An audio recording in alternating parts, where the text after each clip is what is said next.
Yo, you know the deal. You nothing change. Judah Ben. Yo. Here we go again to open up the show again. Suckers want to copy, so they try to wonder where we been. It's Thomas from the Bronx talking boxing, football and baseball and sometimes wrestling. Plus he all about the dough like Fosse. You might even catch him live, be on IG. You know he still rock with sock, even when the whole block is hot. Chillin' in the cut like a doc. A lot of cowards, they act fake in a spot like they taking a spot, but imitators a pop. Tommy dropping out gems like a treasure chest. Every other week you might catch him with a special guest. Like the champ Keith Cologne, he's a regular. Took pics with Bud, so you better show him love. BBO and D-Free playing safety. They blocking all nonsense. Sonny, change your conscience.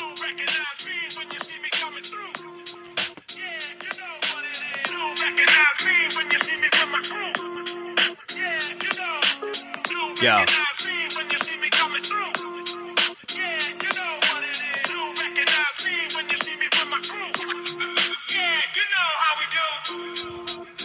You already know the deal.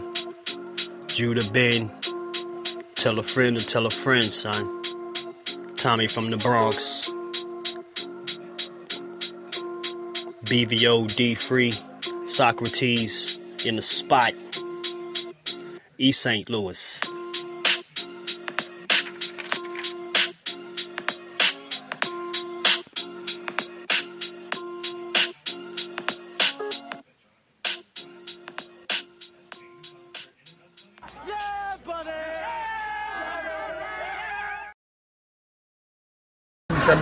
Chamber of the world. Shout out to TD Sports. TD Sports. Let's go, champ. Gotcha. TD Sports Talk in the house. Let's go. What I gotta do, let y'all niggas know, I am the nicest ever. I'm quick to Yo, what's good? What's good? What I gotta do to let y'all know, I am the nicest ever. Hardcore commercial. What you want to do? You want to dance? You want to liven up? You want to wild out? You want to party? I got it all locked down, baby. What's good? What's good? Salute to everybody coming through on this Friday night, on this cold Friday night. It's gonna be a cold ass weekend here, at least here in the Bronx in New York City. But it's a big weekend, a Super Bowl weekend, baby. Super Bowl weekend. As you know, yes, I am from the Bronx, New York, but I am a Seattle Seahawks fan. Not a bandwagon jumper. I've been a Seahawks fan since the early 90s, since Rick Meyer was the quarterback. So and those that have been rocking with me, they know this, so I don't want to hear anything. Let's go Hawks this Sunday. But tonight, we're going to talk a little boxing, man. You know, last week was a big weekend of boxing, Sunday included. I watched some of the fights on Sunday, but not as much as I really wanted to. I got to go back and catch some of the replays. That Zuffa card was lit. That Zuffa card was banging, bro. That was a good-ass card, bro. I was watching while I was live with my man 503 and the Usual Suspect 6. You know, we had a good conversation over there talking boxing. So it was kind of hard watching the fights and being live at the same time. But that card was great. But we're going to talk more about Saturday, man. Saturday's card was lit. You guys know I was there in the building, as I usually am when the fights are here in New York City. I was in the Garden. A lot of good fights. Let me say what's up to the people in the chat. I'm going to drop the link for people to come up. D-Free, I text you the link so you could come up at any time. You could come up right away. Marky Dan, I'll drop the link in a little bit. You could come up. And whoever else, I'll drop it for everybody. We're going to talk some boxing, man. Boxing is in a great place right now. There's a lot to talk about. A lot of great performances last week. And, you know, I was really pumped up, man. And everybody knows who I was pumped up for. My guy here out of New York. We're going to get to it in 1 minute because we're going to lead off with that guy. Daniel Berry, Sports Highlights. What's good, bro, man? Salute to you. Thanks for coming through. He's in there 2 times, man. Appreciate you. My man, Marky Dan, he calls me the chopped cheese boy, which is crazy. Can't even be the chopped cheese man, but I'll be the chopped chease boy. Just crazy. Just mad crazy. But salute to my man, Marky Dan, in the building. Shower. Yes, indeed. Boxing. Salute to you. Thank you for coming through. You're also welcome to come up as well and talk boxing, and we'll have a good conversation as well. So all is welcome as long as we keep it respectful as we usually do. You know, before the loudmouths come in like My man, I'm not even gonna say it. Let him come up and make noise. I don't want to start no trouble this early. But yeah, before they come up in here. Marky Dan in there again, Chop Cheesy. He got the I can't take this guy seriously. I swear to God. This guy's insane, bro. Insane, man. Marky Dan. But anyway, let's talk about it. Let's talk about it. Like my man, the Bronx Maniac says, who lives right across the street from me, from the Four Corners Boxing. Shout out to my group, to my boys, to my people's Four Corners Boxing, my man, the Maniac. Let's talk about it. But let's talk about it, man. Let's start off with this guy right here. Bruce Shu Shu Carrington. Been talking about this guy for a few years now. We had him on the show. I just went back to the show last night, and I started looking to do some shorts because I want to see some of the things that he said a few years ago when we had him on the show, close to 3 years now, and what he was talking about and what he wanted to do. You know, obviously being champion was one, and he did that. He mentions Inoue as well. So I'm going to try to clip some stuff, put it together, throw it in a video. I'm going to do a video on Shu Shu. Hopefully by tomorrow, be ready. I just want to get the right wording on, but we're going to talk about it today. But I'm very, very proud, right? You know, as boxing fans, you know, we're happy for these fighters. We're happy to be entertained, you know, especially the sport of boxing. But if you're a fan of a particular fighter, like I am, a Shu Shu, and had the opportunity to converse with this young man, and on numerous occasions, you know what I'm saying? Here's me and him at the last press conference here in New York, you know, having a chance to talk to him and really, you know, kind of know where he's coming from. I'm not going to say we're best friends. I'm not even going to say we're like friends. We're kind of like acquaintances, you know what I'm saying? And, you know, this is why I say, you know, from me speaking with him, that I'm proud of him, right? I'm really proud of the man that he's become, the champion that he is now. And, you know, I'm just happy for him, what he had to overcome, knowing, if you know his story, if you know what he had to come through, coming up through Brownsville, which was one of the roughest areas in all of New York City. You guys think I had it bad in Soundview. Nah, man, Brownsville, Brooklyn is crazy, you know. So him coming up, you know, he lost a family member, lost his brother. He thought about quitting, you know, at one point. And good thing he didn't, you know, and he always has a Forever Ike on his trunks, you know what I'm saying? And really proud of him, man. And not only did he win the title, he won it in such a great performance, in such a great way, right? You know, winning in your hometown, in the big room. I'm not talking about the theater where I've seen him fight many times, like 3 or 4 times I've seen him fight at theater. But to win in your hometown, in the world's most famous arena, Madison Square Garden, in the big room, and to win by the knockout that he had, I mean, man, listen, man, I was so happy for him, man. That was the highlight of the whole entire night. And mind you, there were 2 fights after him, right? And there were 2 excellent performances after him, but he stole the show, in my opinion. And yes, I'll openly say it's a little bit of bias there because I extremely have love for this kid, you know, and I have love for his pops. His pops is a great man. I got to see his pops before and after. The first thing I said to him when I saw his pops before the fight, I saw him at a New Yorker hotel, and I said, "We're gonna do it today, baby. You guys are gonna do it. Today's the day. You guys are gonna be champions today." And he just laughed. Yeah, man. We just, you know, let's see what. Yeah, I forgot what he said, but he was just like, he embraced it. You know what I'm saying? And we spoke, and I said, "Yeah, I can't wait to congratulate you guys, you know, after the fight, you know." And then fast forward, you guys saw what it was, you know, if you watched the fight. And then fast forward to afterwards, I saw his father at the New Yorker afterwards because his son was not staying in New York. He was staying in another hotel. And I saw him, I gave him congratulations. He was very happy. He was dressed for the occasion. He was dressed up in a nice suit, nice jacket, you know, and it's just a great moment. I wish I would have saw his mom's there. His mom's was there as well. I wish I would have saw his mom's as well, but very happy for him, man. Shu Shu, Bruce Shu Shu Carrington. I did see him late that night, early in the morning at the other hotel, but he wasn't really trying to talk to anybody. You know, I was able to give him a pound and say congratulations. And the last thing he said was, I think Johnny, for Fight Hype, Johnny Boy, he asked him, so who's next?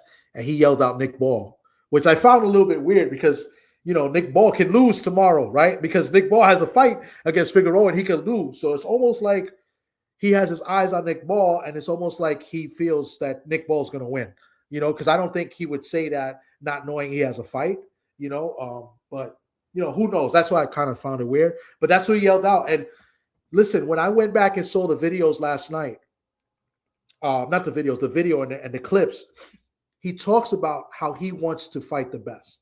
He says he always wants to test himself. He's not here just to be a fighter. He wants to fight the top guys. He mentions that, and that's what I'm trying to clip together and post for you guys. And this is him after 10 wins, and I think he has 17 fights now. He's 17-0. I'll look that up just to be accurate. You know what I'm saying? This is off the top of my head, but I'm almost positive that he's 17-0. I believe he is. But at the time we interviewed him, he was 10-0. Because he says that. He says, after 10 fights, who am I to say this? Yeah, he's 17-0 with 10 knockouts, right? So, but he mentions that when we spoke to him, 2.5 years ago. You know what I'm saying? So, and I want to see it. I want to see it, what's funny, and this is part of what I want to say in the video, and I'm going to mention it now as I look in the chat, is that when I talk about New Yorkers, right, and the fight and the fighters out of New York, and like people come out like New York ain't got nobody, and then I'm like, we got Hitchens, yeah, but Hitchens ain't fighting nobody, But now we got a guy who I truly believe is going to want to fight everybody, and like a real representative of New York. Not that Hitchens isn't, but he had a one title defense against Cambosis, like nobody asked for that, and now he's fighting Duarte, who's dangerous, but nobody really asked for that either. You know what I'm saying? So. But I believe that Shu Shu wants to fight the best. So back to what my point is. My point is, when I talked about Shu Shu before, all people would ever tell me, and I would talk about New York fighters, they would tell me is that, oh, but he's gonna get killed by Espinoza. Espinoza's gonna kill that man. And I'm like, damn, man, I'm just talking about Shu Shu. Can we just focus on him? Why we gotta hate the kid? You know what I'm saying? And that's the thing about boxing, right? And some of these fans, instead of building up fighters, they want to try to find a way to tear somebody down. You know what I'm saying? Like, and at that point, I think it was a Tank fan that told me that. And I'm like, man, you're a Tank fan, and your guy's not fighting his contemporaries, and you never even met Tank. You probably never been to a Tank fight. You probably never even give Tank a high five or tapped him on the shoulder on a ring walk. You never did any of that. But here, I've had some sort of relationship. I had conversations with Shu Shu. You know what I'm saying? So it's a little bit more different. You know what I'm saying? And that just kind of like, it kind of rubs me the wrong way when people come out and do that. You feel me? So, and I can't stand this guy. He always got, what Mr. Shelton tries to do? And he's successful almost every time. He be trying to throw me off. And whatever. Let me see who else came in the building, man. It worked. You got me today, man. All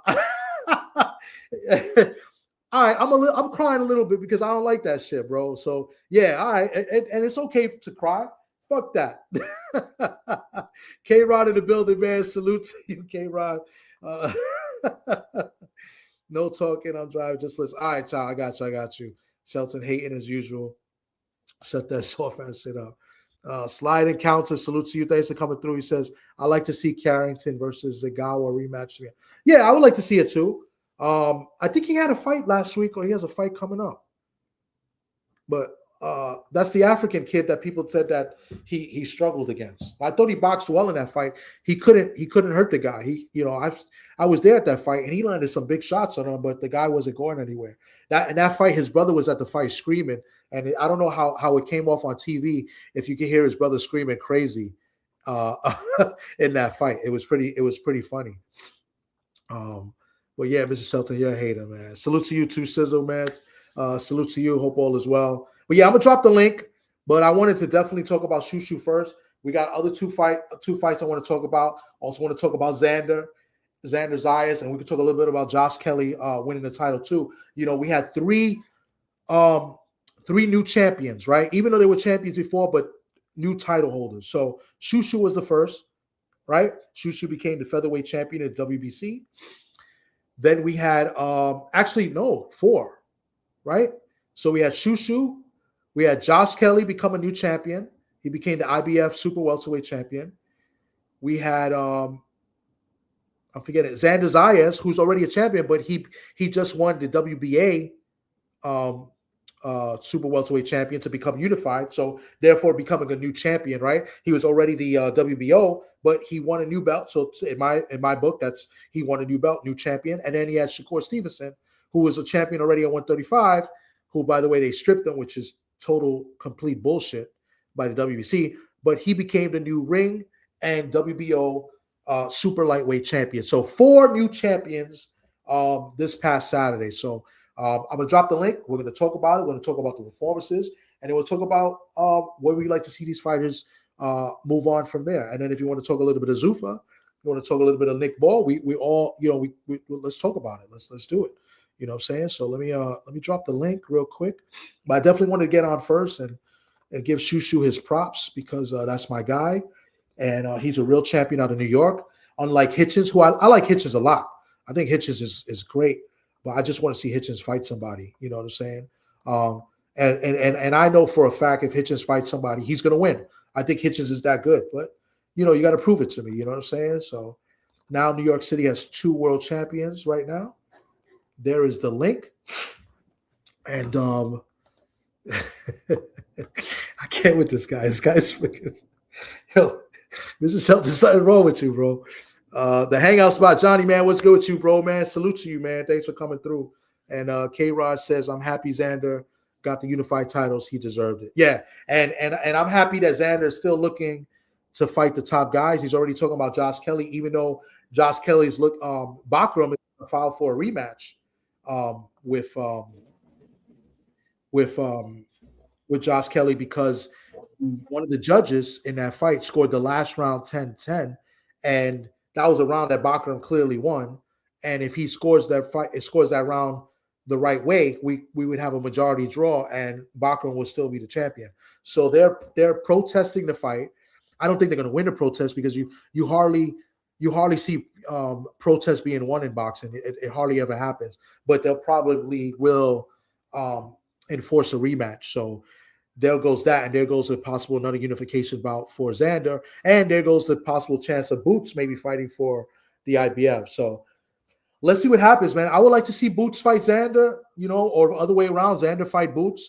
Xander is the champion now, so he gets to call the shots. But I truly believe Xander wants to fight the top guys. He's talking. He wanted Fundora. He's talking.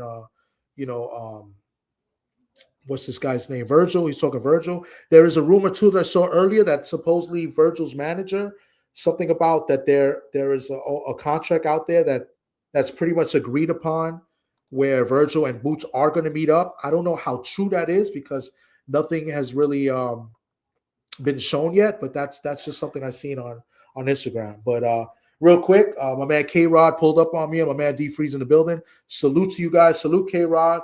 Salute D-Free. K-Rod, I'll let you lead off, even though D-Free's my co-host, but he did a sock today. He was late. So K-Rod, you lead off, and then we'll go over to D-Free, man. What's good with you? Hey, how's it going? I just like to say that was a great weekend of boxing fights. I think honestly, I'm not gonna lie, I feel like Shakur and Tio, as far as the crowd vibe, that was just as good as Amanda Serrano and Katie Taylor.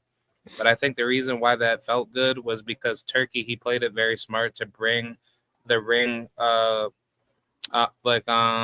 Ring magazine boxing boxing like awards to get all the big names out there. So I think that was really good for him to do that. But overall, I think that was a very good card. I'm very happy that Shu Shu won because knowing that he's the first New Yorker to actually win a belt at the Garden historically actually speaks a lot of great volume. So I'm very happy for him. And same thing with Shakur. Shakur did exactly what he needed to do.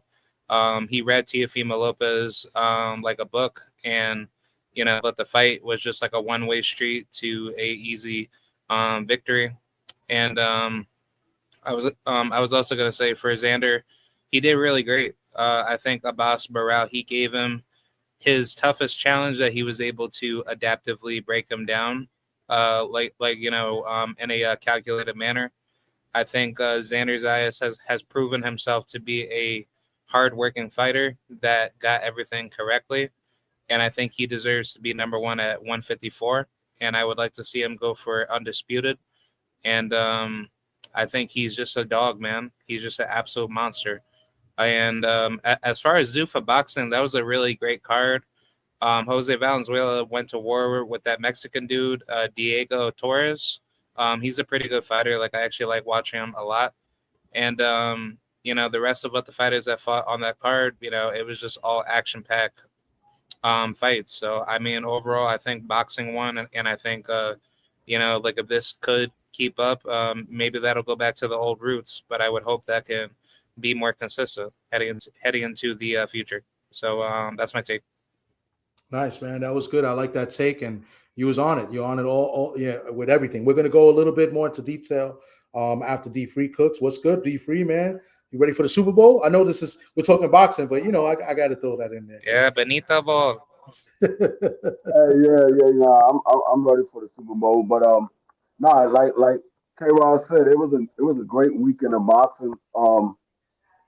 I I picked just about every fight correct.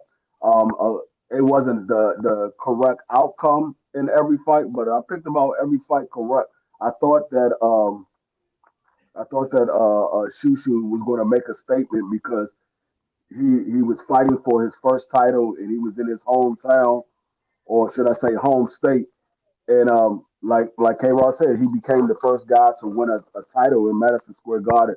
I knew he was going to make a statement, and I said between 8 and 9, Shu Shu was going to get him out of there. And he looked good. I mean, regardless of how people might think of what they might think of Shu Shu, he looked good Saturday night. I couldn't have asked for him to do anything better. I think he was on point in his whole approach to that fight. Shakur, I knew Shakur was going to win that fight. I said the only chance that T.O. had to win that fight was to be aggressive, but he's a bad come forward fighter. I said he's not going to be able to box with Shakur, and when he tried to press the action, Shakur is going to pick him apart. And he couldn't get around Shakur's jab the entire night. Um, Xanderzayas, great performance. Um, I think I gave Xanderzayas like 8 rounds. I think I gave Xanderzayas 8 rounds. He pretty much skated to a victory. He took the fight early on, and after that, it was a boss needed a knockout in order to win that fight. Um, Josh Kelly was definitely a surprise. I didn't expect Josh Kelly to win, but I also said that I didn't have a lot of faith in Boxram because I looked at a couple of his previous fights, and boxers always gave Boxram trouble. He always had trouble when he fought against guys that were boxers. I think a lot of people gave him too much credit for the Tim Tszyu fight, and I knew it was just a matter of time before somebody like a Jerron Bruce Ennis or even a Virgil Ortiz will beat Bartram because I think those guys are better fighters than Bartram. But it was a great night of a great weekend of boxing.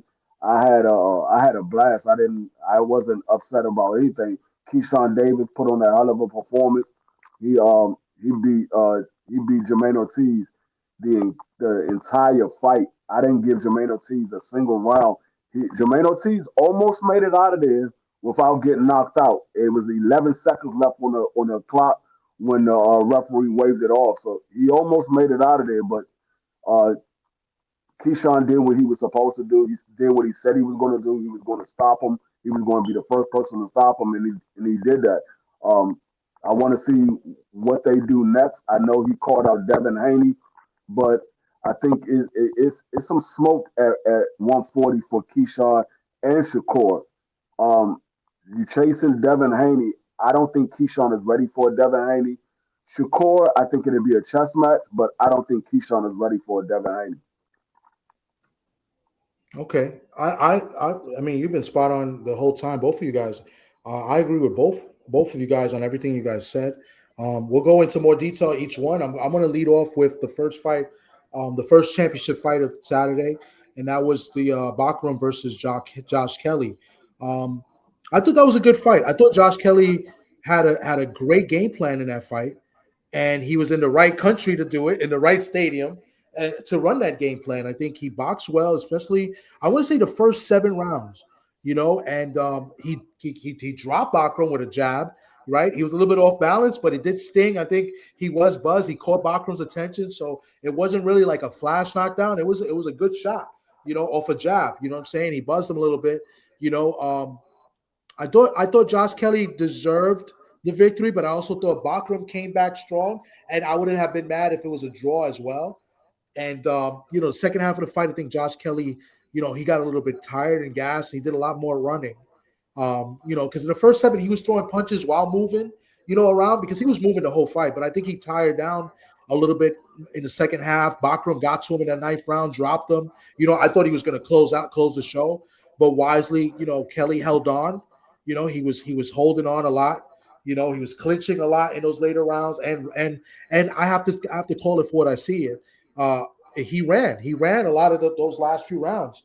So I wasn't aware of the scorecards until I was just recently on the US 6 hub with Oddfella and KG, and they brought it to my attention about they were protesting it. So I heard about the protest. I didn't really know what it was, but then when I looked up the score for myself, I didn't realize that one of the judges scored it a 10-10 round, and that was a big difference because if that judge scores a 10-9 for Bakram, it's a majority draw, and Bakram keeps his title.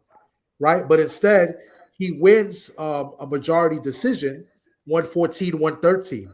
So in all, it should have been 113-113, but with the 10-10, it gave Josh Kelly 114-113. So that is a little bit suspect because you rarely see 10-10 rounds being scored, right? And that wasn't a round that was a 10-10. There was no way that was a close round, right? I think Bakram won that round clearly, but you hardly ever see 10-10 rounds, 10-10 scoring in a round. You hardly ever see that. Maybe in the first round, but I don't know what it sound like. What it sound like? It sound like the judge got caught up in the fight and he was scoring it as the fight was going. And then he realized, oh snap! I'm about to get in fight.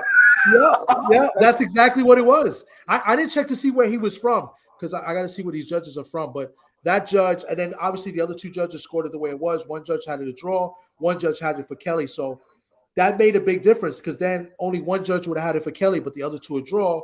Therefore, Bakram keeps his belt. But with that being said, I wasn't mad at either or. Like the decision, I would have been happy with either or. I thought it was close enough to be a draw. But credit to Josh Kelly. He fought the smart fight first half of the fight. But they're probably going to have to run it back because protests are hardly ever won. They hardly ever reverse anything, and they'll probably just enforce a rematch. I did see somebody drop in the chat earlier, Brandon Adams. I did see that. He's now the #1 contender in the IBF. Good for him. I like Brandon Adams, even though he beat up my friend a couple of years ago with a body shot. But so I don't know how that's going to work, but I'm assuming to do the right thing, they'll do the rematch. Not sure where, and then Brandon Adams will get his shot next. So, but yeah, that was a good starter for the day of boxing. That main event in the UK. That started off the Saturday of all the title fights that we saw.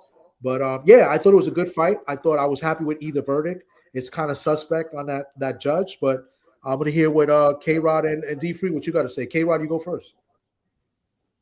Yeah, like do you want me to talk about Kelly versus Bakram, right? Yes, sir. Yes. Yeah, I thought overall it was a draw.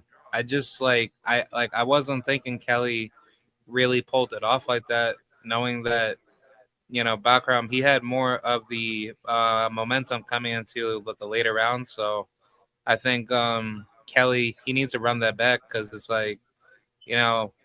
I've always been very questionable against European fighters, especially UK fighters, and I think Josh Kelly, he's within that litmus where yes, he's good as a pure boxer, but it's once you start pressuring him and once you start testing his actual will, I think that just basically shows that he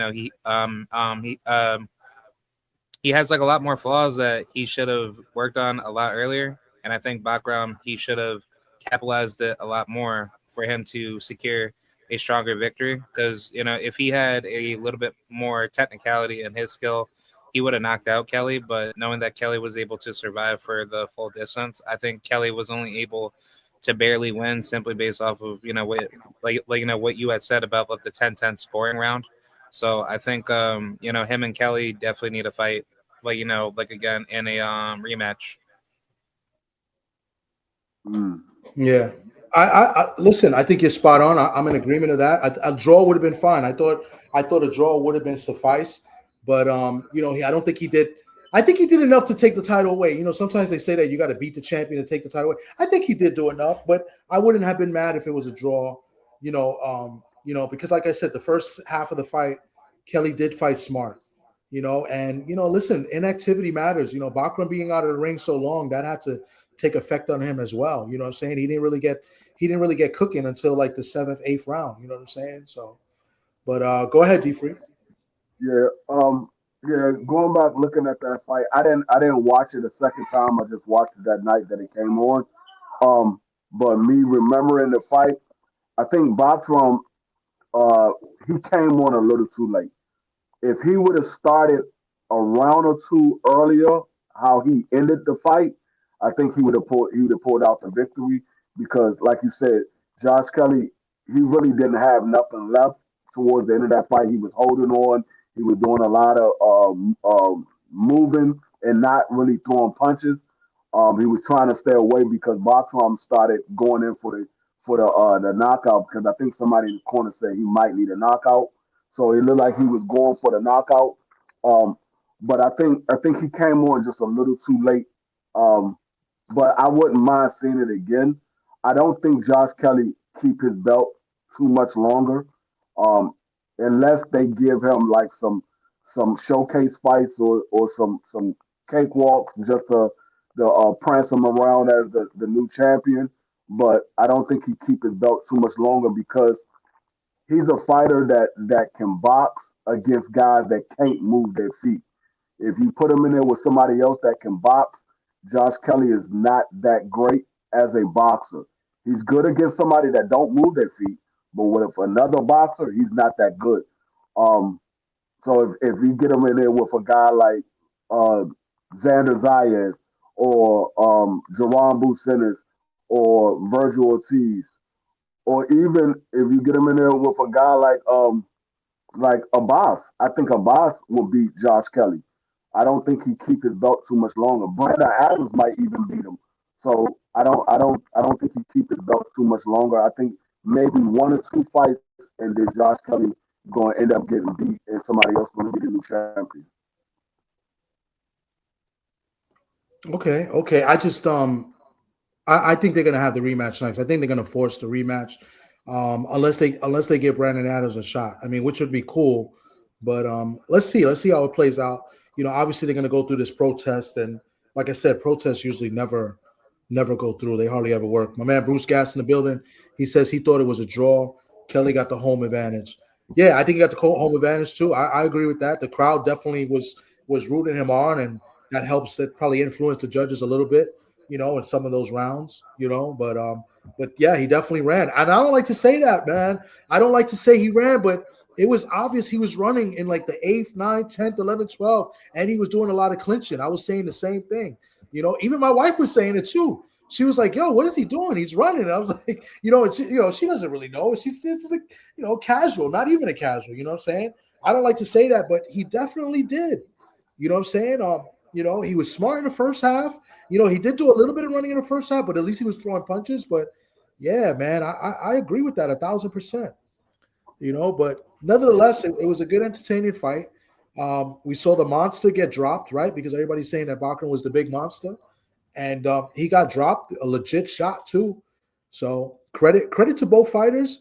Bachman's gonna have to stay active. He can't be waiting a year and 3 months or 2 months, whatever it was, to fight. He's got to be more active. I'm a big advocate for activity in the sport. Guys fighting more than 2 to 3 times in a year. This one time a year is not going to cut it. You know what I'm saying? So let's move on. Let's go to the Garden. We already talked a little bit about Shu Shu. I said what I had to say about Shu Shu. you guys want to touch up a little bit about Shu Shu in the fight. He did get hurt in this fight. From my I haven't really watched it on TV. I haven't watched any video. I watched it live. From my standing point, from my view, I thought it was the back of the head. People are telling me it was behind the ear. What did you guys see? And tell me a little bit about that fight. Yeah. Go ahead, Kevin. Yeah. I was just gonna say, like, I thought that was Shu Shu's like toughest fight to date because, granted, like some people like to say Carlos Castro, he's not that good, and granted, I can partially like agree because Carlos Castro, he hasn't done anything, notable in the division, but I think that fight took the best version out of Shu Shu for him to shine because Castro, even though that he's lost up against other top level competition, he was still dangerous throughout the entire fight to give Shu Shu his toughest battle. And the shots that Shu Shu was taking from Carlos, it kind of looked like he was about to get knocked down, but Shu Shu, he had really good bearings to basically keep himself, basically properly stable throughout the fight. And I think honestly, what Shu Shu should have done better is like, anytime when Carlos was trying to land power shots off of him, Shu Shu should have clinched him a lot more to force him to reset, and then therefore, he could set up traps to hurt Carlos, to hurt Carlos a lot faster. So I think Shu Shu, he was trying too much to go toe to toe with him when he could have just used more boxing fundamentals. But overall, he got the job done, and he knocked him out. It was like a tough battle. And I think Shu Shu, he did very well, heading into the later portion of the rounds, heading into that fight. Okay. I watched the fight on TV, and that punch was a little bit behind the head. It was like right there on the borderline. Depending on the angle that you look at it, you could say it was behind the ear. Other angles, it was behind the head, so it was like right on the borderline. But he recovered well, and that three-piece combination to put him down and knock him out, that's on ridiculous. I mean, I think Shu Shu might have had his best boxing moment in that fight in his entire career because I don't recall Shu Shu putting on a type of performance like he did Saturday night. He had other moments where he looked good, but I think this is probably the best that I've seen Shu Shu. He stood there and fought when he needed to. He boxed when he needed to. He was defensive when he needed to. Outside of that one punch that kind of hit him on the borderline, he covered himself well. But I can't take nothing away from what Shu Shu did. He put on a heck of a performance, and I hope to see him in another title fight. Hopefully, he can unify with one of the other champions because I know he wants to improve on his status as a champion now. He got over that hurdle, and I remember when we did the interview with him, and I remember I told him, I said, within another year, you're going to be fighting for a title. And that was almost a year ago when we had that interview with Shu Shu. And he's a champion now. Well, it was actually 2 years. As I was saying, he was 10-0. So he that's what it's been. It was 2 years ago. Yeah, it was 2 years ago. Man, it's been that long? Yeah, it was 2 years ago because I went back and looked last night. It was the end of 2023, actually. So, and this fight was beginning of 2026. Yeah. So he was 10-0, and this was his 7th fight since that day. I want to say I'll double check that. But I didn't even know it was that long ago. Yeah, we be doing a lot of daggone interviews. Yeah, that was like the first year I started doing content, I think. So I think it was 2023. I thought it was 2024. Maybe I'm wrong. I think I'm looking at it now. I'm about to go look at it now. Let me see. Yeah, he put on a heck of a performance. I mean, like I said, that's probably his best performance I've seen him to date. Yeah, I'm gonna just try to look it up now because now I want to be sure because I looked it up last night. Now I'm second guessing myself. Hold on. No, you might be. Hold up, 8 months. Yeah, you might be right because I'm at 8 months. Yeah, Yeah, because because it was it'll be on before. your channel too. So it Yeah, says it two was. years ago. Yeah, it was 2 years ago. I'm looking at it now. That we did a lot of interviews because that was before. Yeah, That was before December. we Yeah, did the it was. before we did This, the Stitch interview. yeah, it was December. It was before Christmas of 2023. Yeah. So we had to 2024, Yep, 2025. Yeah. 2 years So ago. 2 years. Yep, it was 2 years Yeah. ago. Yeah. So, but yeah, Shushu, this is definitely his toughest opponent, probably the best opponent he's faced. You know, Castro's been in there with some good fighters. He arguably could have beat Fulton, right? Uh, shout out to FaZe the Great. I didn't see this. I'm sorry. Shout out to you. Salute to you. Thanks for coming through. Um, you know, he arguably lost to Fulton. He's fought Figueroa. He's fought Lewis Neary at a lower weight. You know, had a close fight with him. So Castro, you know, he's been battle tested. It was a good win, and he was a big puncher, and Shu Shu took it well. You know, yeah, he was hurt, whether it was behind the head or not. You know, that's a good argument from my view. I thought it was behind the head. You know, he composed himself. He took it and did what champions are made of. Went in there and, you know, got the guy out of there. You know what I'm saying? So I'm Yeah. very impressed with him. Very happy for him. And now let's move on. You know, like a lot of people always look and be critical. Oh, he got hurt in the fight, or he could have got knocked out. Well, Espinoza, when he fought Robisi, if there was 15 seconds left, and I believe it was the sixth round, you know, you hmm guys can fact check me if you want. I don't know why I have the sixth round in my head, but if there was like 15, 20 more seconds in that sixth round when Robisi dropped Espinoza, nobody would be talking about Espinoza today. Nobody, because he would have got him out of there because Espinoza was hurt badly in that round. Now, Yeah. credit to him, he came back. You know, the bell rang, got to his corner, came back, and he dropped Robisi in that fight, and he won the fight.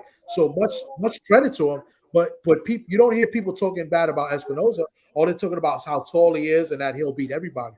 You know what I'm saying? But when it comes to Shu Shu, they'll criticize, oh, he got hurt. He was wobbly a little bit. But nobody talks about Espinoza against Robisi. So I want to point that out there. You know what I'm saying? So, and Angelo Leo, he's a champion. I think he's been stopped before, right? Did Fulton stop him or he beat him? I'm not sure. I'm not sure. I gotta look his Yeah, resume up. I'm I don't not know why sure. I feel like he stopped Angelo Leo. I don't know why I feel like he did. I could be wrong, but either way, he Uh, lost. He's lost already. And then the other champion, Nick Ball, you know, he he um he fought Vargas. I thought he won that fight, and they scored a draw. I thought that was BS. He beat Raymond Ford. So I think Nick Ball, he's been well battle tested. He's got a big fight tomorrow against Figueroa. But I think Angelo Leo, I think he got stopped by Fulton. I don't know. yeah. No, he didn't. He didn't get stopped. He lost. He Okay, didn't he get lost. stopped. Okay. Yeah, but he lost. So all those guys has been tested. So that's what I'm saying. When it comes to Shu Shu, people will say, "Oh, he got hurt." You know what I'm saying? And just on cue, my guy Just Do comes in here. This is the guy that builds up fighters. No hate in his blood. You know what I'm saying? And I'm the same way. You know what I'm saying? Salute to you, Just Do. But You know, hey, people tell what they did wrong, but nobody talks about Espinoza. You know, when if there was like 20 or 25 more seconds in that round against Robisi, like I said, I think it was the sixth round. Nobody really talk about Espinoza today. You know, and nobody brings that up. Salute to my hey, guy, I told everybody that Shushu was gonna show everybody the reason why Cool Boy moved to 130. He showed everybody the reason why Cool Boy moved to 130. Yeah, yeah, Cool yeah. Boy didn't want no parts of Shushu. And I love Cool Boy. I think Cool Boy is great, but you know, he got kind of exposed a little bit. He didn't come in shape in that fight against Oshaki. So, you know, we'll see what happens to him. But you know, as far as Shushu's concerned, like I said, I can't say it enough. I'm very proud of him and happy for him. And let's see what he does next. Salute to my man, BVO, with coming in talking crazy as usual. D Free, my guy, love from Cleveland. Keep doing your thing. And then he calls me Radamez and he says I hate black fighters. This is what I got to deal with.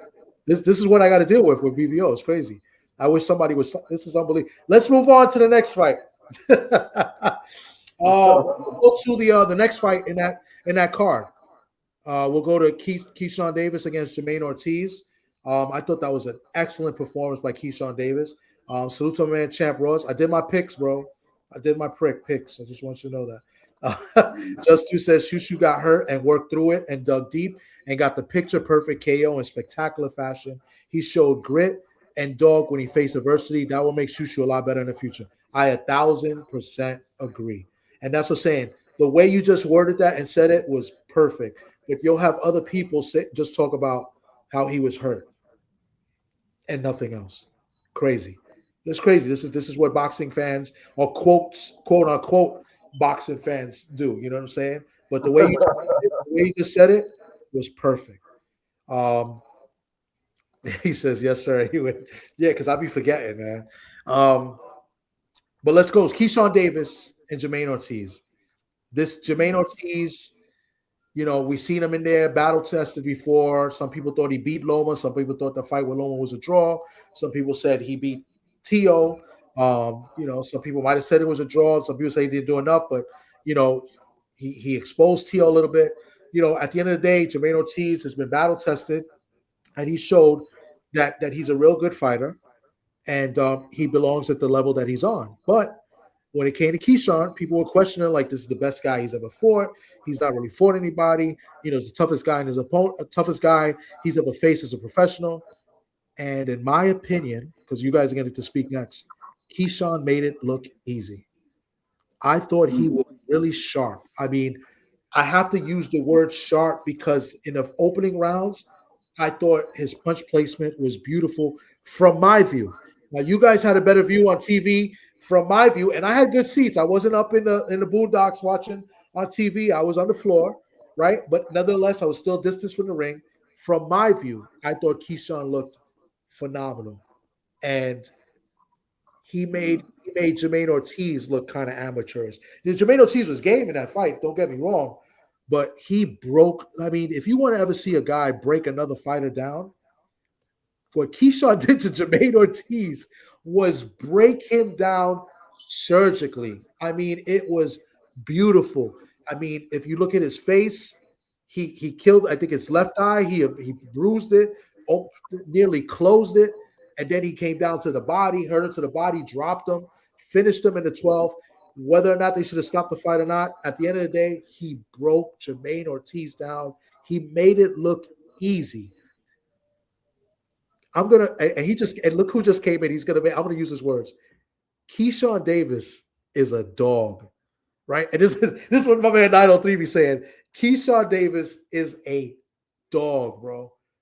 Keyshawn Davis is one of my favorite fighters right now in the sport of boxing, and he's only getting better.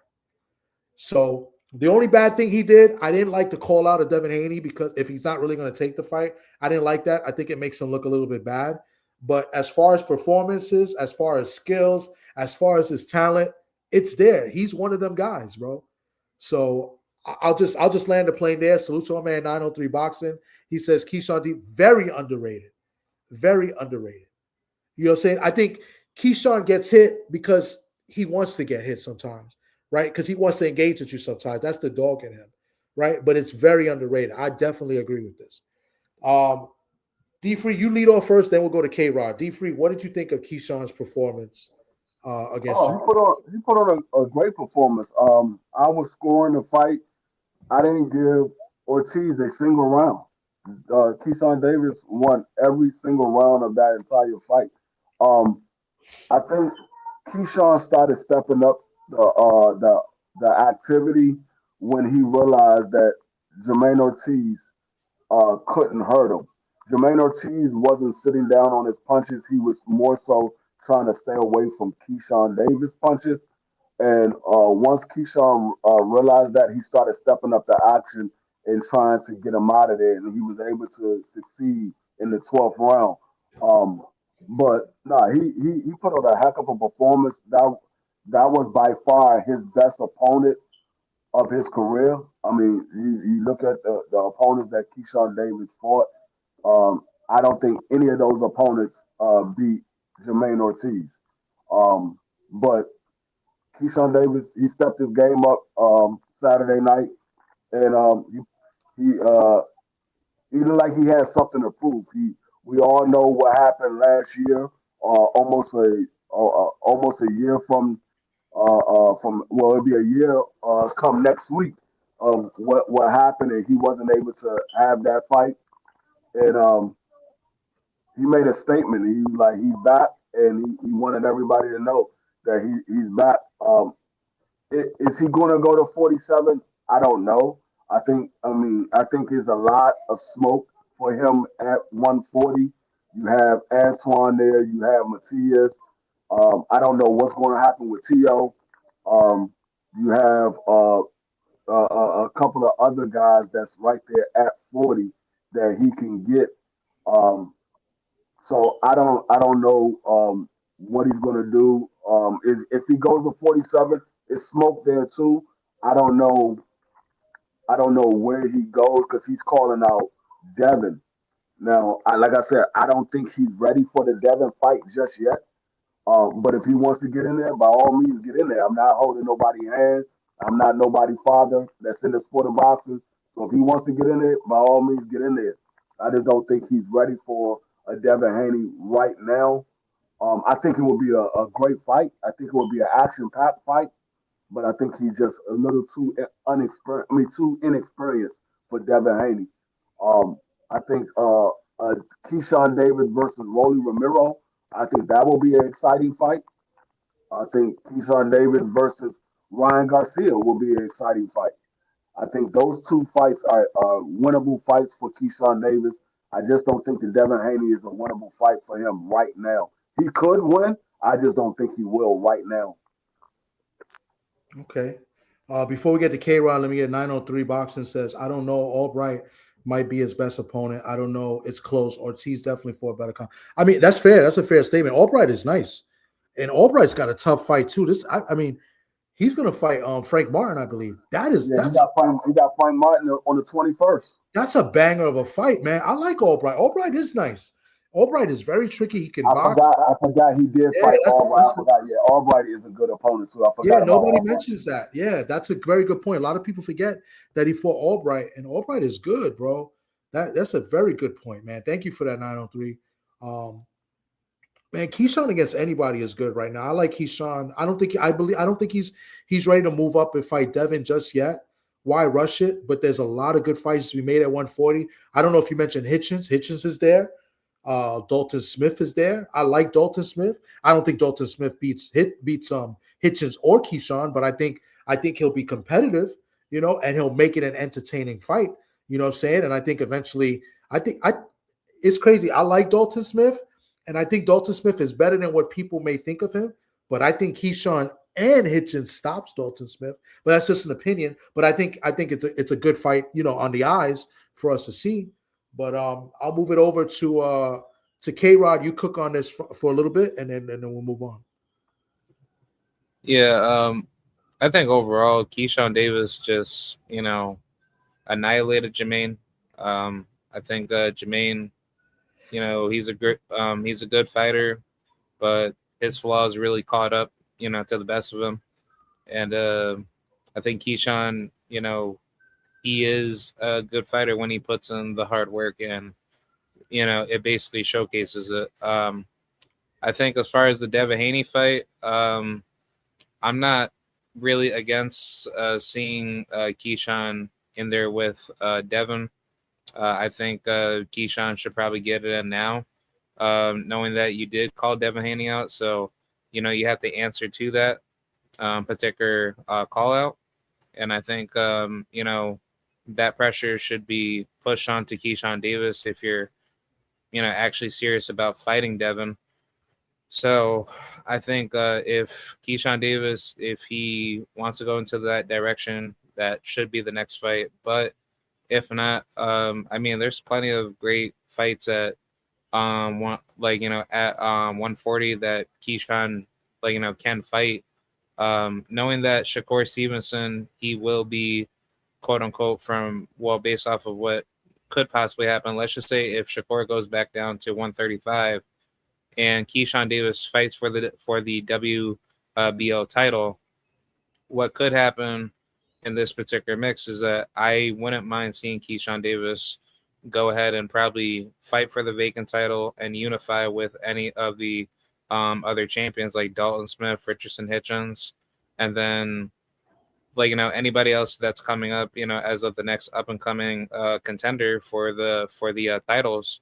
I think Keyshawn, he has like a lot of smoke to be cleared at 140, but if 147 is like a way bigger opportunity for him to get bigger names up there, I'm definitely for him going straight after Devin Haney, because it's like, there's more publicity with that fight, and that's going to skyrocket your name higher, regardless if you win or you lose. So I think Keyshawn should basically shoot for the stars and don't make any particular, excuses for that. So either way, he's a good talent, but he needs to be consistent. And I think Keyshawn Davis, he has like a lot of work, put right in front of him, and he has to prove it.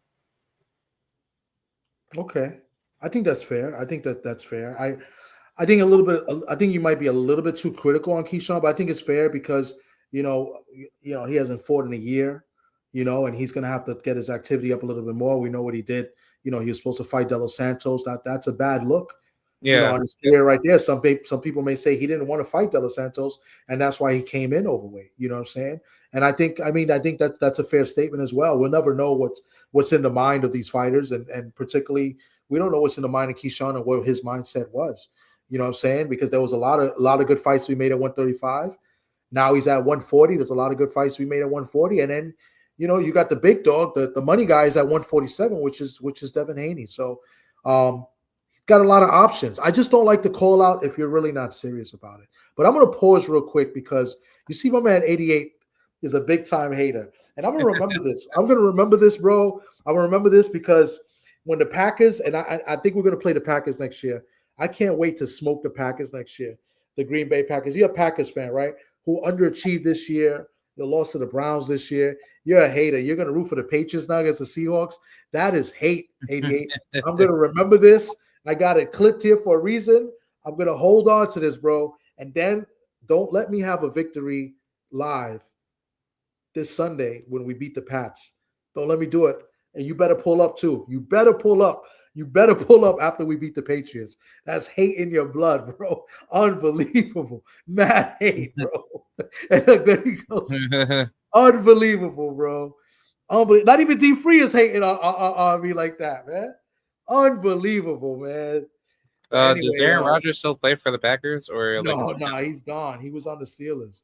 They got this guy Love. This bum. I'm not hating on Seattle because that's a good game. It's a rematch. The Patriots versus Seahawks. That's a good game. Yeah, I'm gonna do a Super Bowl live, a preview tomorrow night. I just got to pick a time. My man, Worm is gonna be up. He's gonna be up too. So. Yeah, well, I hope the Seahawks actually win because I know there's a Puerto Rican that actually plays on the team. So for the Seahawks? Yeah.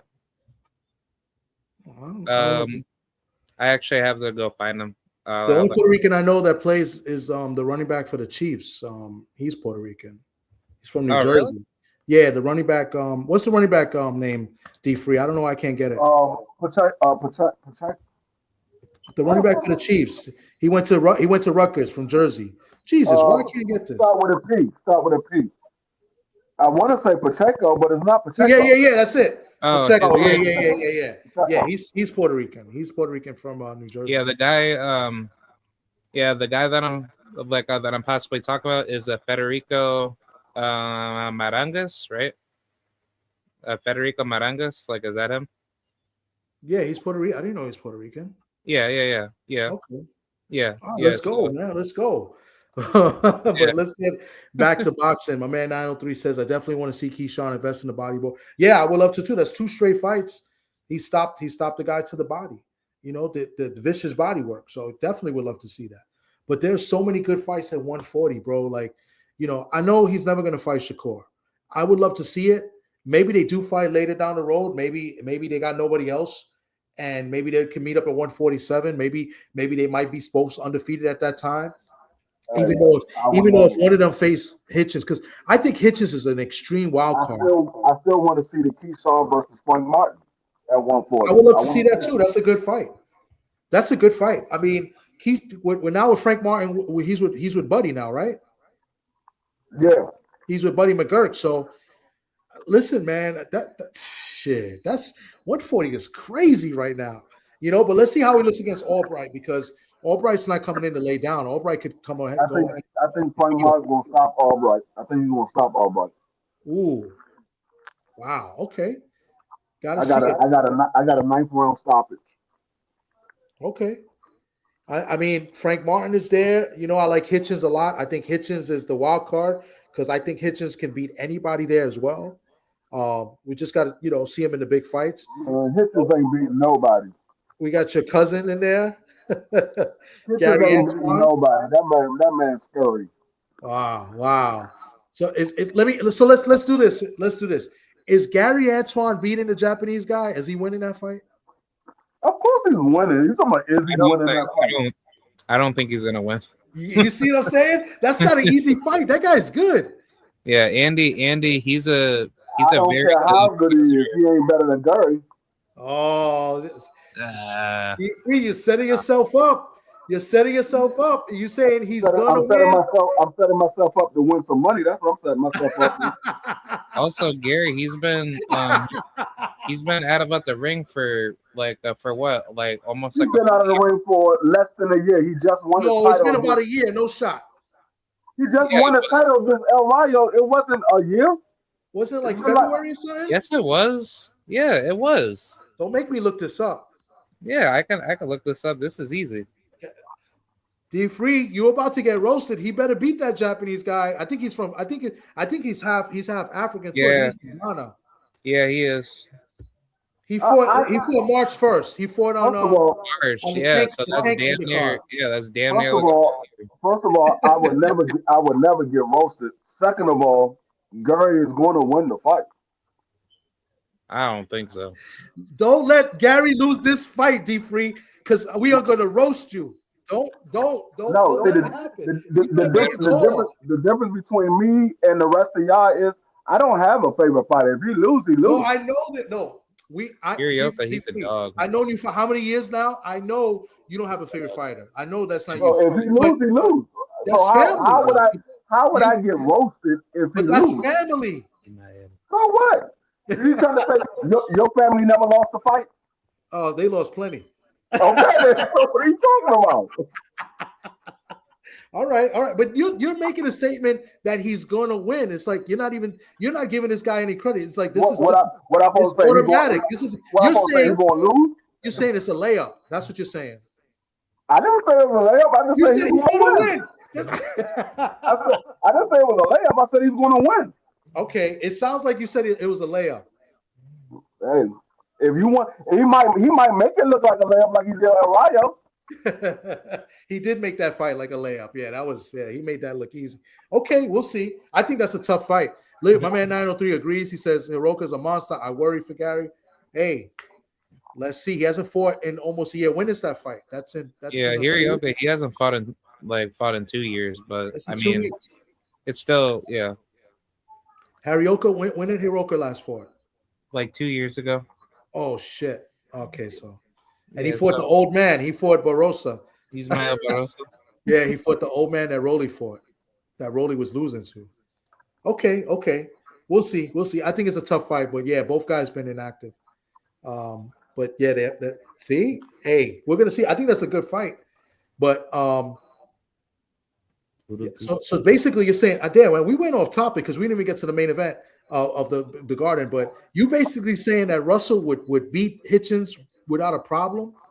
Yes, without a shadow of a doubt. Without a shadow of a doubt. No, he beat the man 4 times. The man don't want a rematch.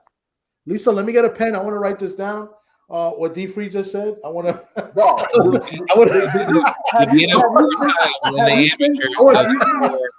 to write this down. He's a better fighter. Hold on. Have you seen the amateur fight? Richardson versus Antoine. Yep, I've seen it. No, not nail one of the fights was even close. Yeah, you watched Richardson. Watched him every time he fought. Okay, it wasn't close. All right, look, I just want to write this down. I want to make sure I don't want to misquote anybody. Didn't Boots beat him at least one time? Boots beat him once. He beat Boots 3 times. Yeah. Gary Antoine? Yes. Yeah, Okay. I actually Yeah. watched. I actually watched like one of their fights on YouTube, and I actually remember Gary Antoine beating Boots like in the Gary Antoine beat him 3 times. Boots won one. yeah, Gary Antoine beat Boots in the U.S. national team qualifiers for the Olympic team. I Yep. know that. Yeah. Yep. Okay. Listen, D Free, I'm not making fun or anything like that. You're entitled to your opinion. I just want to make sure because I like to be accurate when I clown, right? Because you clown too. Don't get it twisted. You like to clown too. That's why I was just asking for a pen because I wanted to write down the exact quote. That's all. I'm not doing anything wrong, bro. I just wanted to write the exact quote down that you said. That's it. So if that fight happens, we could go back to the recordings. So we go back to the statements. That's it. There's nothing wrong with that. Like I said, he go. No, the man Richardson Hitchens don't even want to fight Antoine. He told Antoine to go get his name up, and look who Richardson Hitchens is fighting. He's Yeah, I fighting can't Oscar dispute Duarte. that. Yeah, I can't debate that. You're right. Yeah, he's fighting Duarte. Right, he's fighting Duarte. He told Antoine, get your name up first. Antoine is a champion in the same division that you're in. Antoine beat you 4 times in the amateurs. You're fighting Duarte. You're right. Hey, Yeah. when you're right, D Free. You make a great point.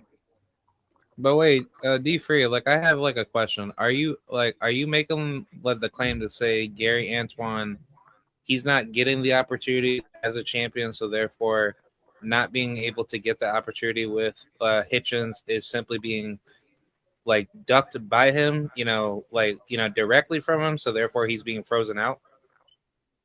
I mean, that's what it seemed like. It seemed like they doing Antoine the same way they did his brother. Yeah, but you don't think Well, that has anything to do with the PBC? nah, no, because Richardson Hitchens ain't a part of PBC. The PBC was the reason why Antoine is a champion. And Ryo had just beat Pitbull Cruz. They put him right into a fight with Antoine. Yeah, just beat Pitbull. Well, they gotta. I mean, after this fight, this is February 21st or whatever, 2 weeks, right? After this fight, he's got to push for a fight.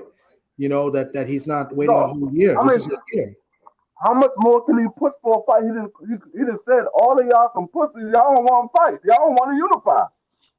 How much more can he push? Yeah. I mean, I think honestly, like if he could at least try to, go for, well, No. yeah, Even Matias called out T.O. and Richardson Hitchens. He didn't mention Antoine. Somebody else asked him about Antoine. He said, "Yeah, that'll be a good fight too." That is He true. wanted Yeah, he wanted T.O. and Richardson Hitchens. He didn't say nothing about Antoine. he didn't. You're right. He only Yeah. said Hitchens, and he showed up again. He showed up and spoke to Hitchens. He showed up and spoke and tried to slap T.O. So, no, you're right.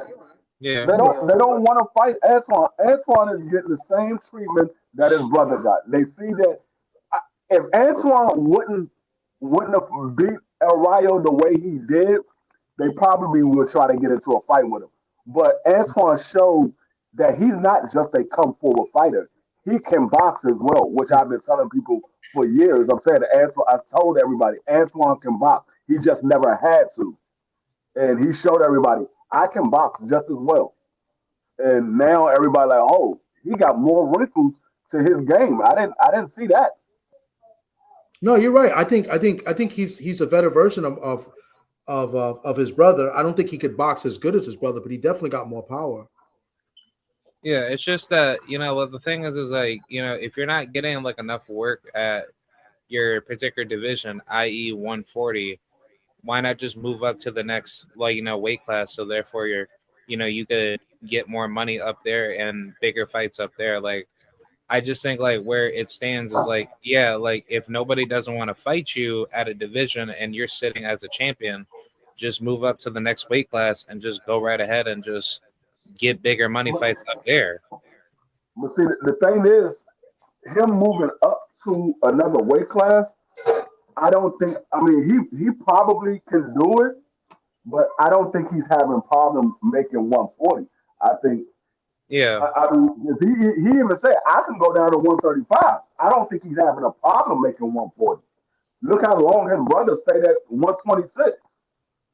And So I don't. he's a big 140 Yeah, because he's a big dude. he's like 5'10".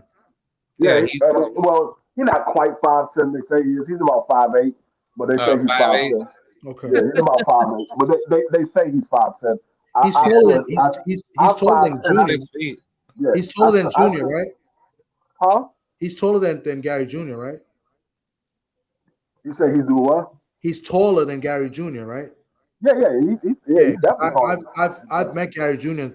a couple of times, Yeah, and you know he's yeah. Mr. Gary Russell was like 5'4", 5'5" at the yeah, tallest. Wow. Yeah, he like 5'4", 5'5" at the tallest. yeah, But Antoine is like 5'8". I stood next to Antoine. I'm 5'10", and I'm taller than Antoine. yeah. So He's I about know, my I height. know. Yeah, because I'm about 5'8". Yeah, that's what I said. I know he's Say not something. 5'8". Say They say he's something. 5'10", but he ain't that tall. Okay, I thought you were gonna say something because you like to joke. Listen, I dropped the link in the chat. Anybody want to come up and talk a little bit of boxing? You guys are welcome.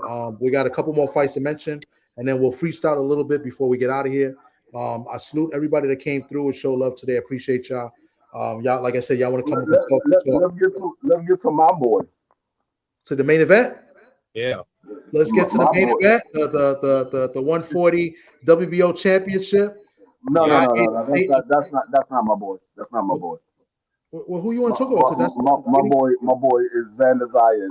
okay. That's last. People, We're on people, the Madison Square Garden card. oh, We you're did Madison Square. I'm about to say. Keyshawn. We did Keyshawn and Jermaine Ortiz, and now we're gonna go to the other Puerto Rican. the other. I mean, it ain't really much to say because it was a one-sided fight. One-sided fight. What did he say? Let me see. I think this is what he said. What I gotta do, let y'all niggas know, I am the nicest.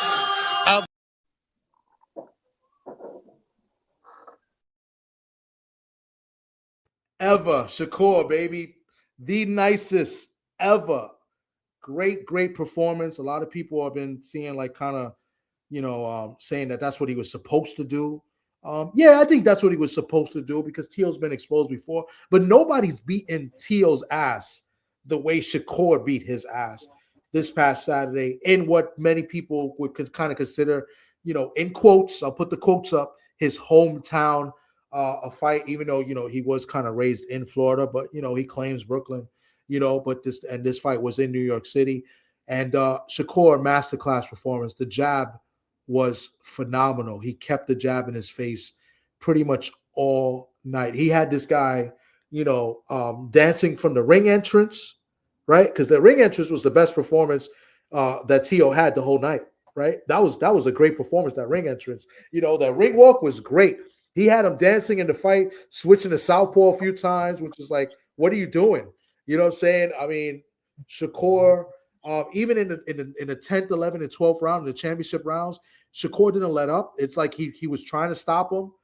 He sat on his punches a little bit more because he didn't have to, engage as much as he did. But a very, very superb performance by Shakur. I mean, he marked up his face, 2 swollen eyes. I know one was maybe off a headbutt with the cut, but both eyes were swollen. His face was swollen up. I mean, this was another surgical ass whipping. You know what I'm saying? And a statement to be made by Shakur. I know everybody's been talking about Devin Haney and Shakur, the best 2 guys, and that Shakur should move up and fight Devin. If he doesn't, then it's a duck and blah blah blah and this and that. I will ask this question before you guys cook because I asked this question to Oddfella and KG earlier. Who did it better moving up to 140 and winning a title? Who did it better? Haney against Regis or Shakur against Tio? Whoever wants to go first, the floor is yours. Yeah, I think honestly, I think it has to be Devin versus Regis because that fight showed a lot more like higher skill level from Devin, and he just shut Regis down throughout the whole fight, and he came close to knocking out Regis in that fight after he had dropped him in that fight. So I think Devin did a more definitive job. Compared to Shakur, he used great boxing fundamentals, and it was just a straight jab all night long. So Teofimo, he literally got beat up off of just like a single jab. And, that just shows, Shakur, he's very technically dangerous with his precise, accurate punching. So I think Devin, he just closed out better. I think it comes down to who you think put on a better performance from the opponent, because I think both the guys, Devin and Shakur, put on an excellent performance. I don't think either one of them could have did anything better than what they did. I think they both put on an excellent performance. It comes down to, out of their opponents, which one of them fought better. Regis just kept coming straight forward. Tio, he tried to mix it up and come forward and be a counter puncher, and he tried to fight out of the southpaw stand and switch to orthodox. He tried different things. Nothing worked. I would say it's a draw, in my opinion, because Shakur, he was just a better fighter. And when you look at Devin versus Regis, Devin was just a better fighter. I don't think either one of them outclassed each other in their performance coming up to 144 title. I don't think either one of them. I think both of them put on a heck of a performance. In my opinion, I would say it's a draw. I think I have to go with Shakur, and there's a couple reasons why. Because I think Tio was the best guy at 140. Being a ring champion, the more experienced guy at 140 than Regis was, because I think Josh Taylor was still kind of the man at 140 when Regis was there. And Regis is a lot older than Tio as well. So I think as far as the better performance, like you said, they both had great performances and they both did damage. Like I said, Devin broke a record in that fight because he limited Regis to like the least amount of punches or like that in a world title fight. I think he broke a record. Some record, it was some weird record like that he broke, and then he dropped Regis, and then Shakur, he beats up the number one guy in Tio. Also, I'm going to add is that Regis's previous opponent and previous fight before that was against Zerto. And a fight some people thought Zerto won. Zerto dropped Regis in that fight, right? And then Tio's previous opponent was against Barboza. And some say that was the best performance of the night at the Times Square. So I definitely favor Shakur. And not that it matters much, but like a lot of people do this when it comes to the fan bases. They do that where, like the Haney fan bases, the Tank fan bases, the Shakur fan bases, they do that. But like, well, who did it better? Or who fought the better guy? What I'm saying? When they come about like this guy's ducking and this guy did a better performance, and he made the better moves, yada, yada, yada. So I like to bring up this scenario because both guys kind of did similar things. Their first title fight, their first fight at that weight class was a title fight. And, they did phenomenal performances. But, I just think one clearly did better than the other as far as the opponent is concerned. And in my opinion, it was Shakur. So with that being said, we'll move on a little bit because I know Dub is on here. He's going to cook. I just want to get at Mr. Shelton. I'm 5'8", jerk face. Watch it. And yes, I messed up on the thumbnail. I do these things quick, but who cares, right? It's just a thumbnail. Sue me. I'm sorry. The thumbnail got you to click the link and come in here. So thank you. I appreciate you coming through. But it was a bad thumbnail. My man, Dub Right Side, man. Salute to you. We've been cooking on these championship fights, these fights that happened last Saturday. Right now we're on Shakur against Tio. Tell us what you think. How's your week been going? How's life? You know what I'm saying? You ready for the Super Bowl, my Seahawks? You know what I'm saying? Talk to us, Dub, man. How are you, bro? Man, shout out to my brother TD in the building. It's always fun when I get it on a good Friday. I get a chance to rock with y'all. Shout out to my brother Free K-Rod is in the building, man. Salute to K-Rod. That's my brother right there as well. Look, man, it was just and y'all probably not already said this, but I mean, it was a dominated performance, and I was shocked by the performance overall because I thought Tio would. I just didn't think Tio would fight the fight that he fought, and it seemed like he had no game plan. At the end of the day, Shakur, and we've heard this from a lot of the guys. Man, there's levels to boxing, right? So when we look at some of these guys, we look at them as upper echelon guys, but they're fighting C-level fighters, C+ fighters, B- fighters. They may be B+ fighters and can put hands on them, may struggle a little bit here and there, but when you get in there with a real A-class level fighter, man, the skill gap shows, and it was shocking to me to see how much of a skill gap there was. I picked Shakur to win, but I was like, man, it's gonna be probably an 8-4 fight. You know what I'm saying? Something close. He'll win on the scorecards. He'll find his rhythm some, have some success. The man had no success. I done heard folks talk about 11-1 and all that other kind of stuff. I didn't see none of it. That one round that folks that y'all want to give him, hey, all right. Only reason you could give it to him because Shakur said, man, let me gather myself in these middle rounds right here so I can go and finish this thing and look good in the later rounds. That's the only reason I think you possibly could have gave that man a round. So I was shocked by the domination of Shakur. At the end of the day, though, I don't think that's an indictment on Tio. I think Tio still, and we always have this conversation about trainers and things like this. I think he can still come back. I think he can still be a heck of a guy. You know what I'm saying? I still look at him like I said from the beginning, I look at him as a B+ level fighter, but at the same time, I think he can come back from this. And if he gets somebody else in his corner, no disrespect to his father, because his father got him to where he at right now. But you need a different voice out there. And maybe you just need somebody parroting and have his father parroting instructions, like I said about Devin. You know what I'm saying? I could be wrong about it, but at the end of the day, man, I just didn't see it happening. To get beat with one punch, the jab, we all know the jab is the best punch in boxing, but to get beat with one punch, I didn't see it happening that way. And maybe I don't know shit about boxing, so I mean, it is what it is. But man, shout out to Shakur, and man, let's not, in my personal opinion, Shakur got Tio got what he deserved with the racist comments and all that, but I'm not gonna hold that against him. We all make mistakes in life. I want to see the brother come back and hopefully he look better. You know what I'm saying, at 147, since he said he moving to 147. Okay, I agree. Let's touch up on two things you said here too. Let's talk about that. The racist comments, right? Like, hopefully he learned his lesson with it, and he should be held against anything he says, because listen, when you're in the limelight, you need to watch yourself, because you got younger fighters looking up to you, you got young kids looking up to you, and you're in the camera and people are watching you.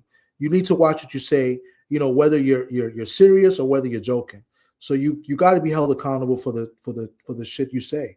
You know what I'm saying? And like many people in the chats and many people that watch, I'm the same. I'm not with that. I didn't appreciate those comments, because he kept playing that race game over and over again, even when people were checking him and trying to tell him, listen, like, enough is enough. It's one thing to joke, but he kept going in, and he got into multiple races. He got it at the black fan base and the black people. He got it at some Latino groups as well. Like, he was playing a race game. Listen, he even got at Shakur and told him, "You're not Puerto Rican." Like, he plays these games, and he's got to stop that. That's one, and I'll let everybody cook. And the second thing you brought up, and we didn't mention, and I'm glad you brought it up, is the coaching and the trainer. And I agree with you. Like, yeah, his father got him to this point, made him a world champion, everything. But sometimes, in my opinion, you peak, and you can't get anything more out of a guy, and it's good to get another ear.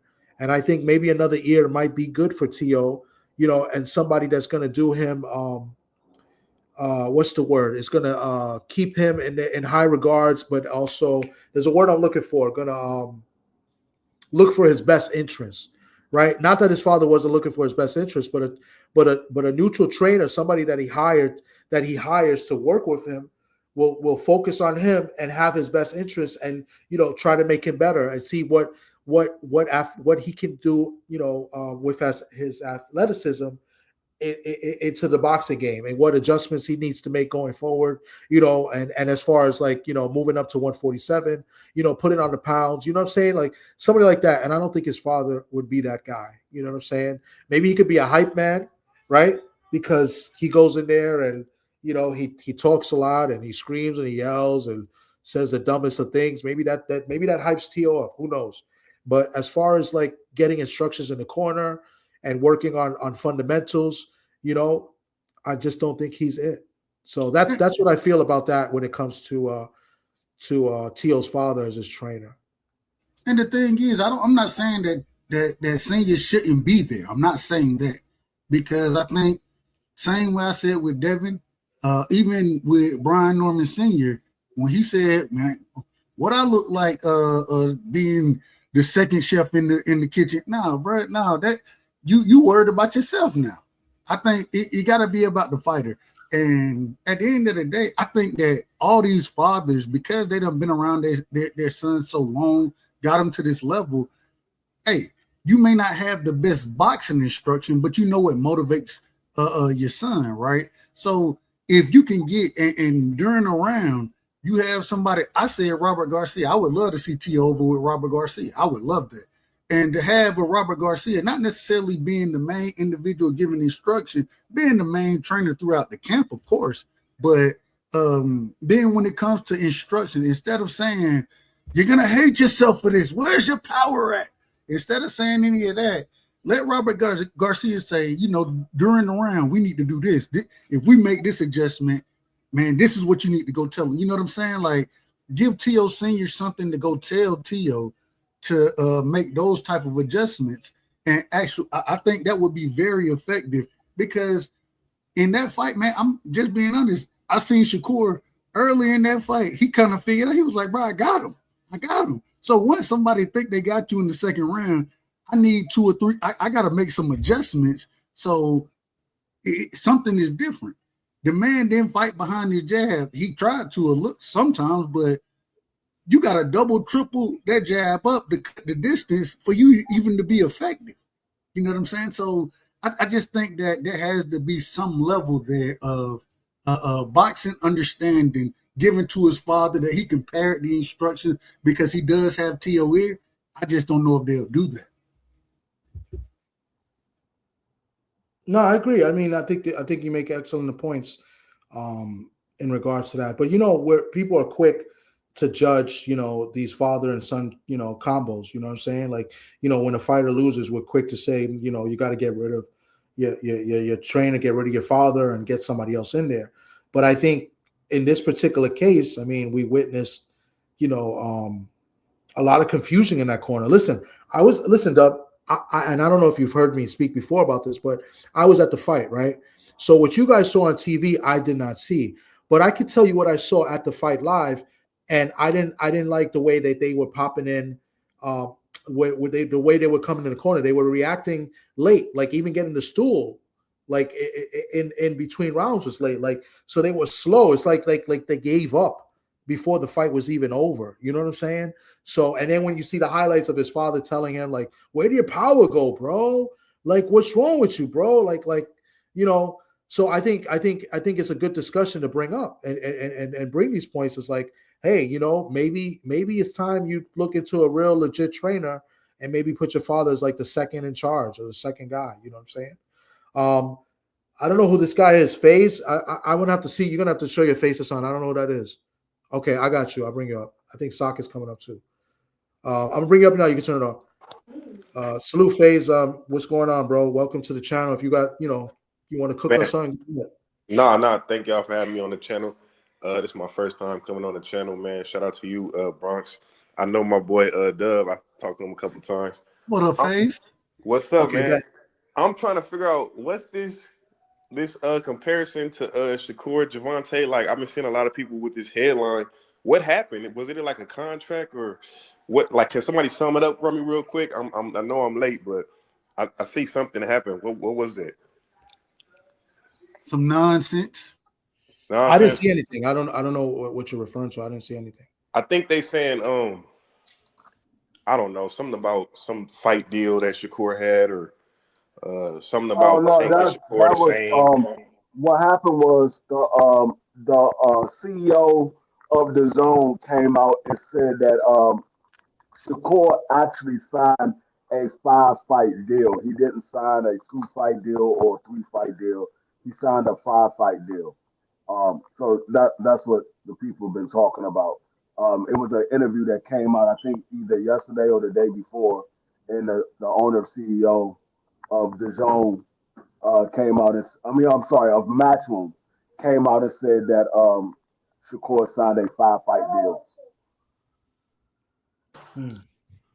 Yeah, I don't know why they were saying it makes Shakur like some kind of duck or something. Like I didn't understand how they was trying to compare those two guys.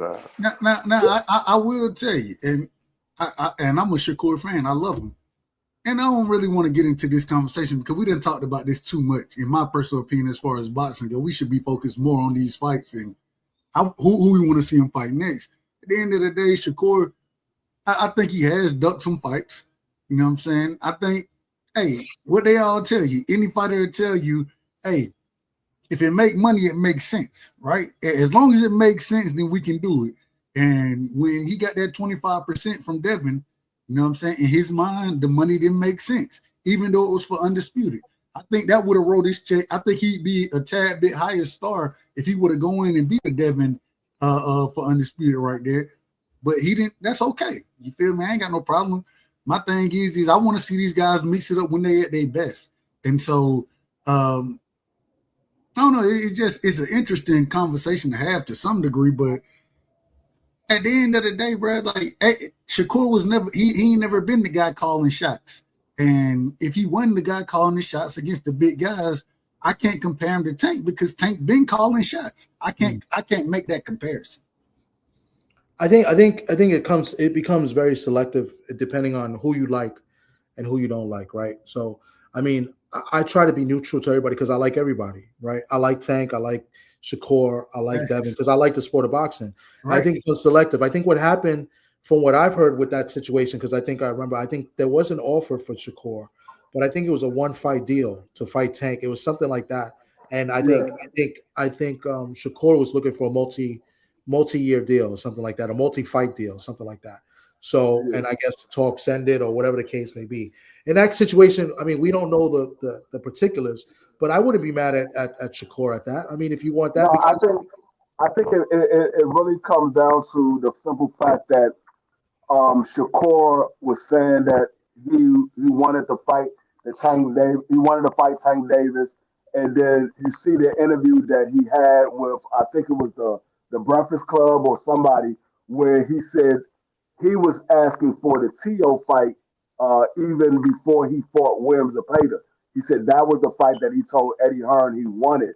And so people say, okay, well, you saying in the public that you wanted to fight Tank Davis, but behind the scenes, you was trying to fight Tio.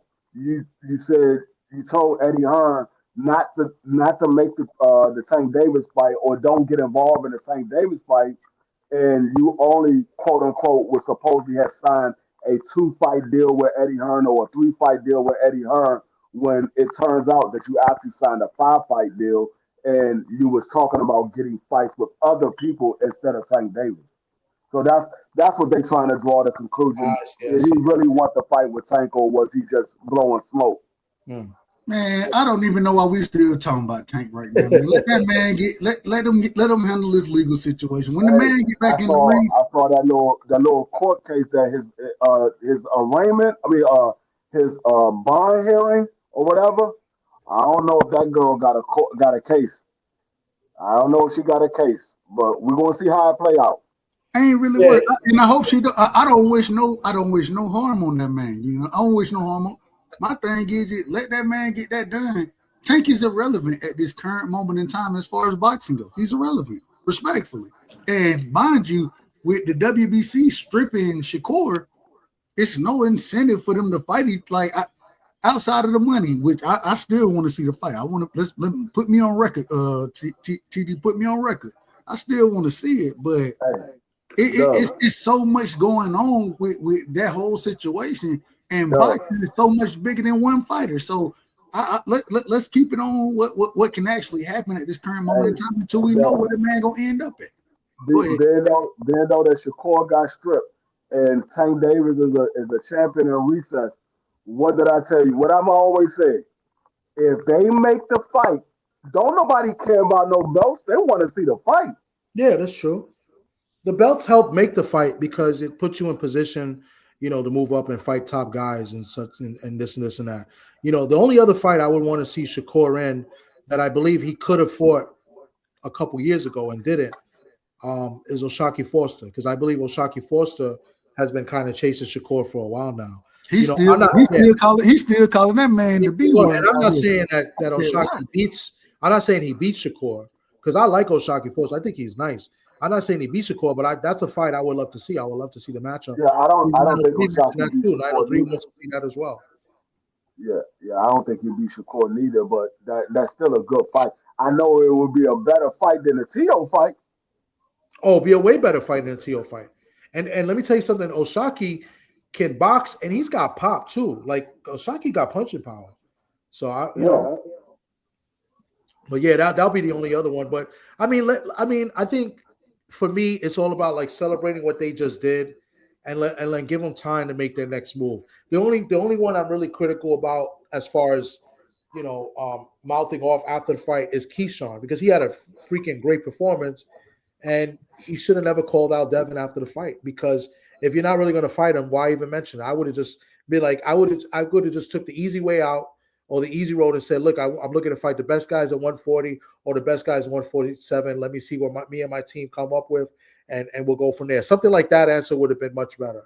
But for the way he said Devin Haney, it was just like, yeah, he's all for it. And now it's like, so I don't like that. I don't like when fighters do that.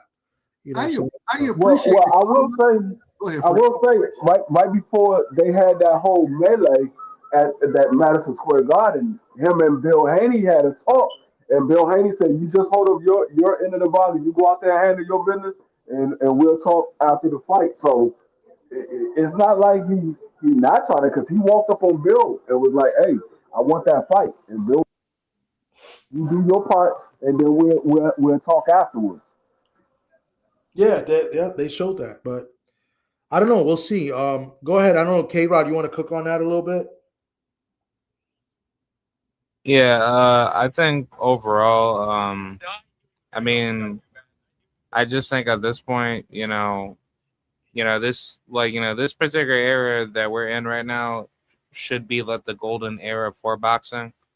And if a lot of these fighters are just trying to duck fights and just clout chase off of other fighters that are trying to put in that work, I think it should just be called out, and nobody shouldn't have to really be standing up for it. I mean, nobody doesn't want to be living in a, worldview where, their favorite fighter is not fighting up against the best, competition. And I think,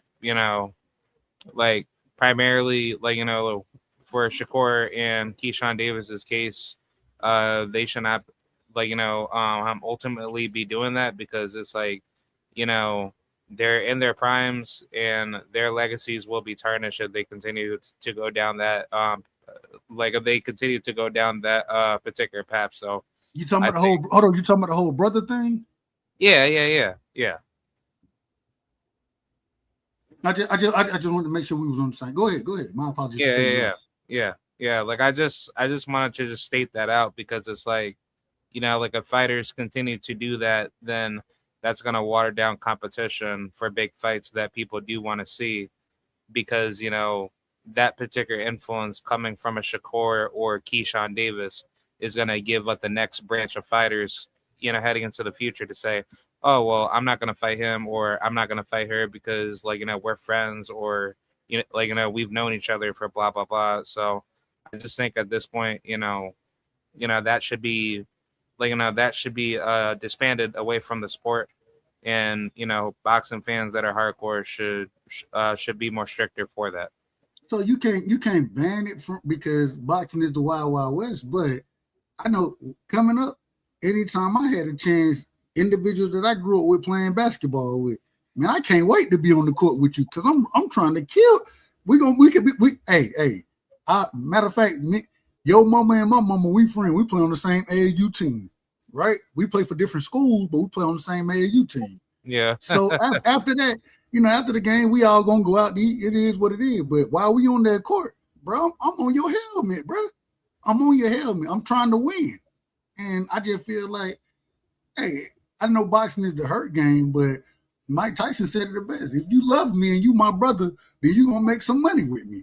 That's all I'm saying. And I think that right now, Keyshawn and Shakur, it's a big fight at this current moment in time. I think it's a big fight. And if they continue to do what they're doing right now, it's gonna be even bigger in the future. So at some point in time, hey man, if you love me and you truly my brother, let's make some money together. Yeah, I agree with that. Listen, 147. I've been kind of criticizing 147 for a while, as far as like being one of the weakest divisions in the sport right now. Because 147 used to be one of the elite divisions. You know what I'm saying? And that's no disrespect. People thought I was saying that because I was trying to disrespect Dev, but I was saying it before Dev even fought or even was announced to fight Brian Norman. I've been said that. But when you look at 135 and 140 and see the talent that we have in both those divisions, like it's ridiculous. Because like it's just, you got top guys. I don't think we've seen this in a very long time. I mean, 140 is the new 147, right? Because back in the day, 147 was popping. I mean, you're talking about when Floyd, Pacquiao, Cotto, Centron, Margarito, Mosley. Like, I mean, the list goes on and on. 140, I mean, you got all four champions right now. 140 are good, right? And then even those top contenders right now are good too. Like, it's ridiculous. Keyshawn's one of those guys. He's not even the champion at 140. He's definitely in the running there too. So that's 5. You know what I'm saying? The winner of Gary Russell and Hiroka. You know what I'm saying? 140 is popping right now. You know what I'm saying? So I mean, there are fights to be made, and I think as fans, all you want to see is one of those guys fight each other. You know what I'm saying? I don't want to see Hitchens fighting guys like Duarte over and over again. You know what I'm saying? So TD, the thing is one thing we have, and one of the reasons I said, and we've been talking about 40 for a minute now, right? Shout out to Batman, rest in peace to Batman.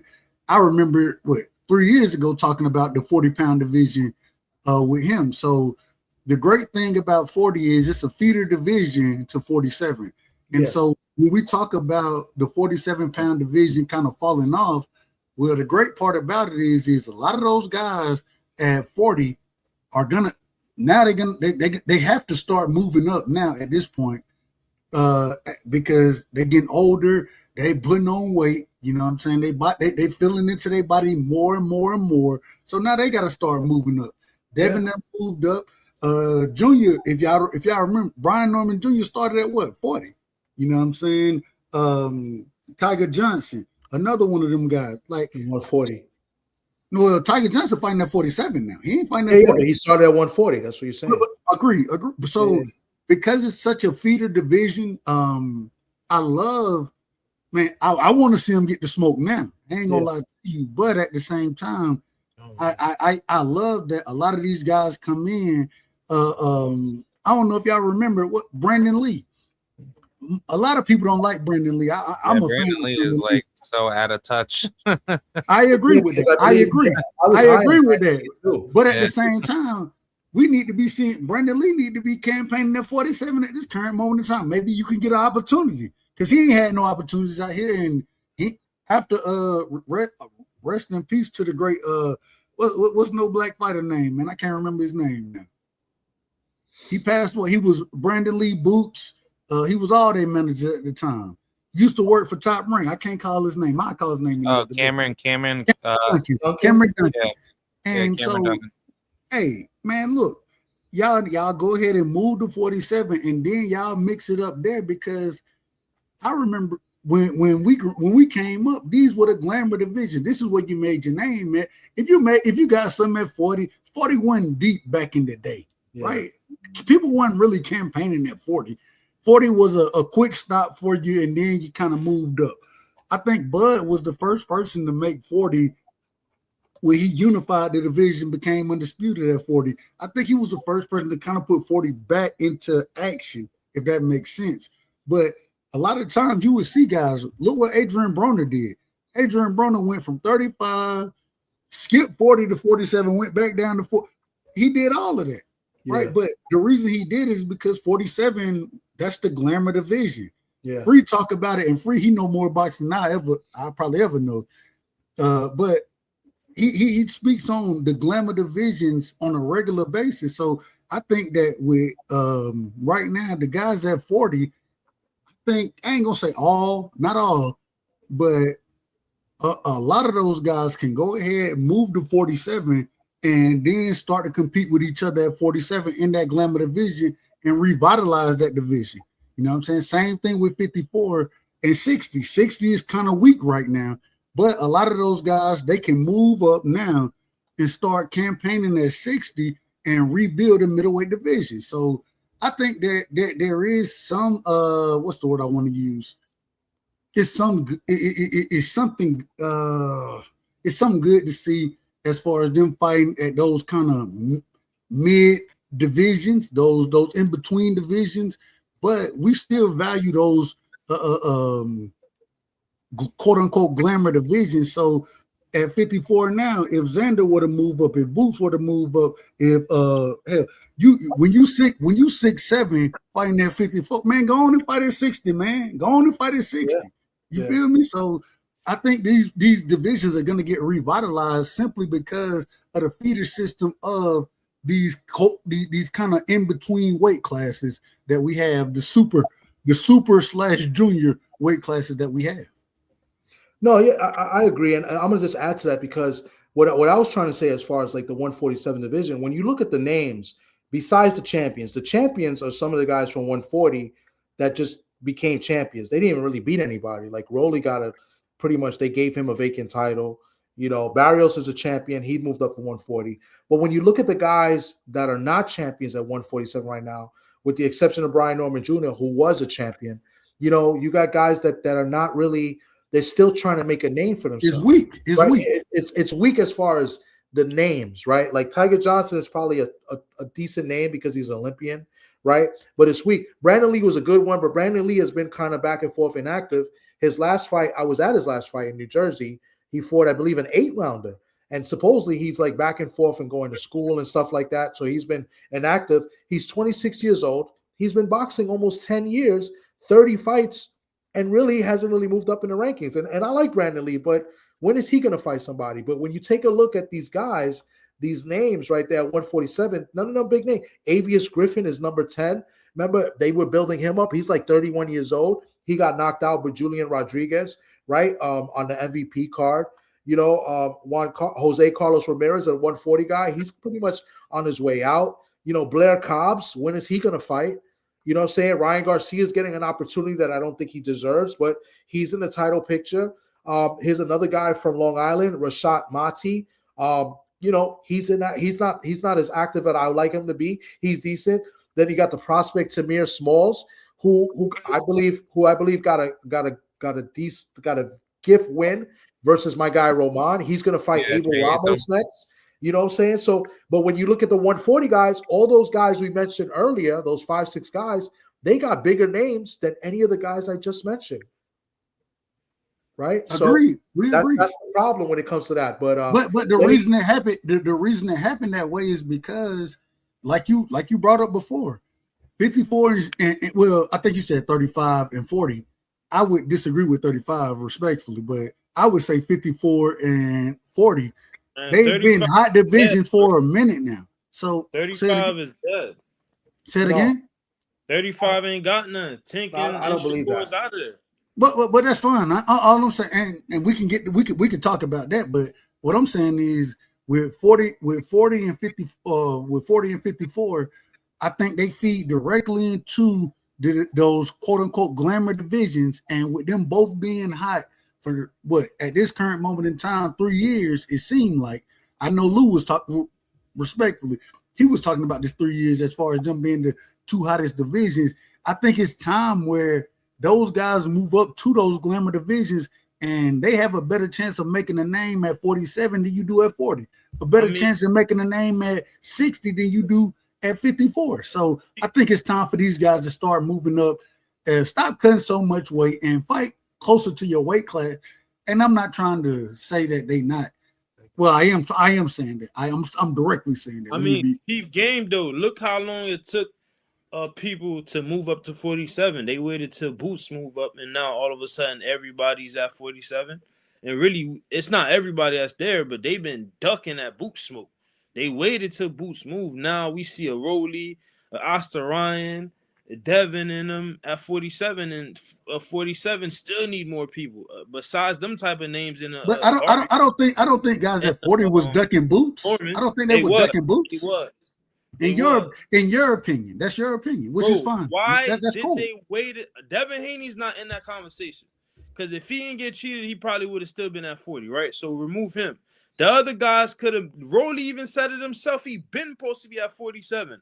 How come soon as Boots moved up, now we seeing him moving up to 47? It don't make no sense. So you think them the lack of them moving up is them ducking Boots? Yeah, because they know they gotta see him.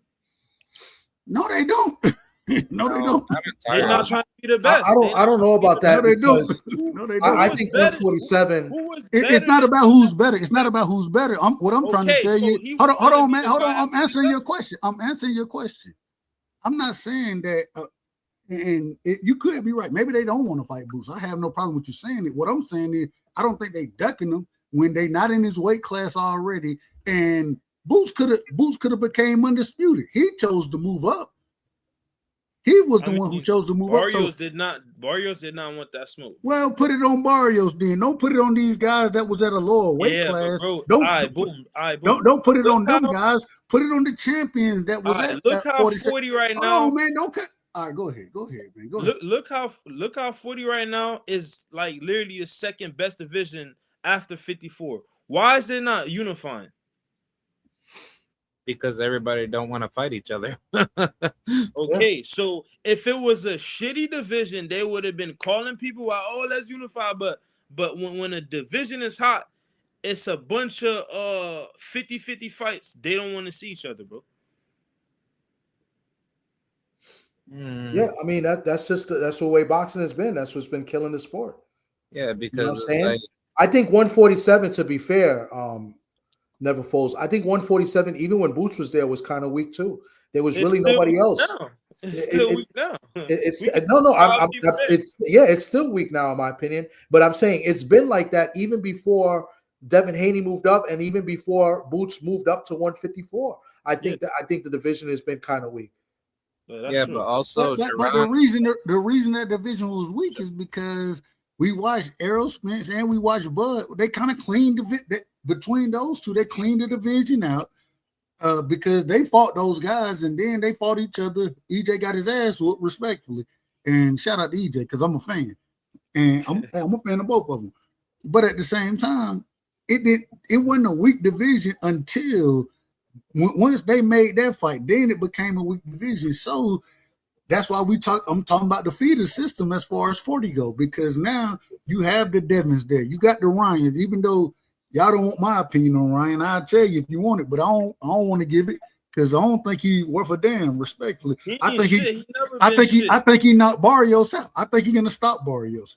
But at the same time, I don't think a lot about Mario. Go ahead. He on that juice. Well, that's another question. But listen, because we got one more fight to talk about, and then we could come back to this.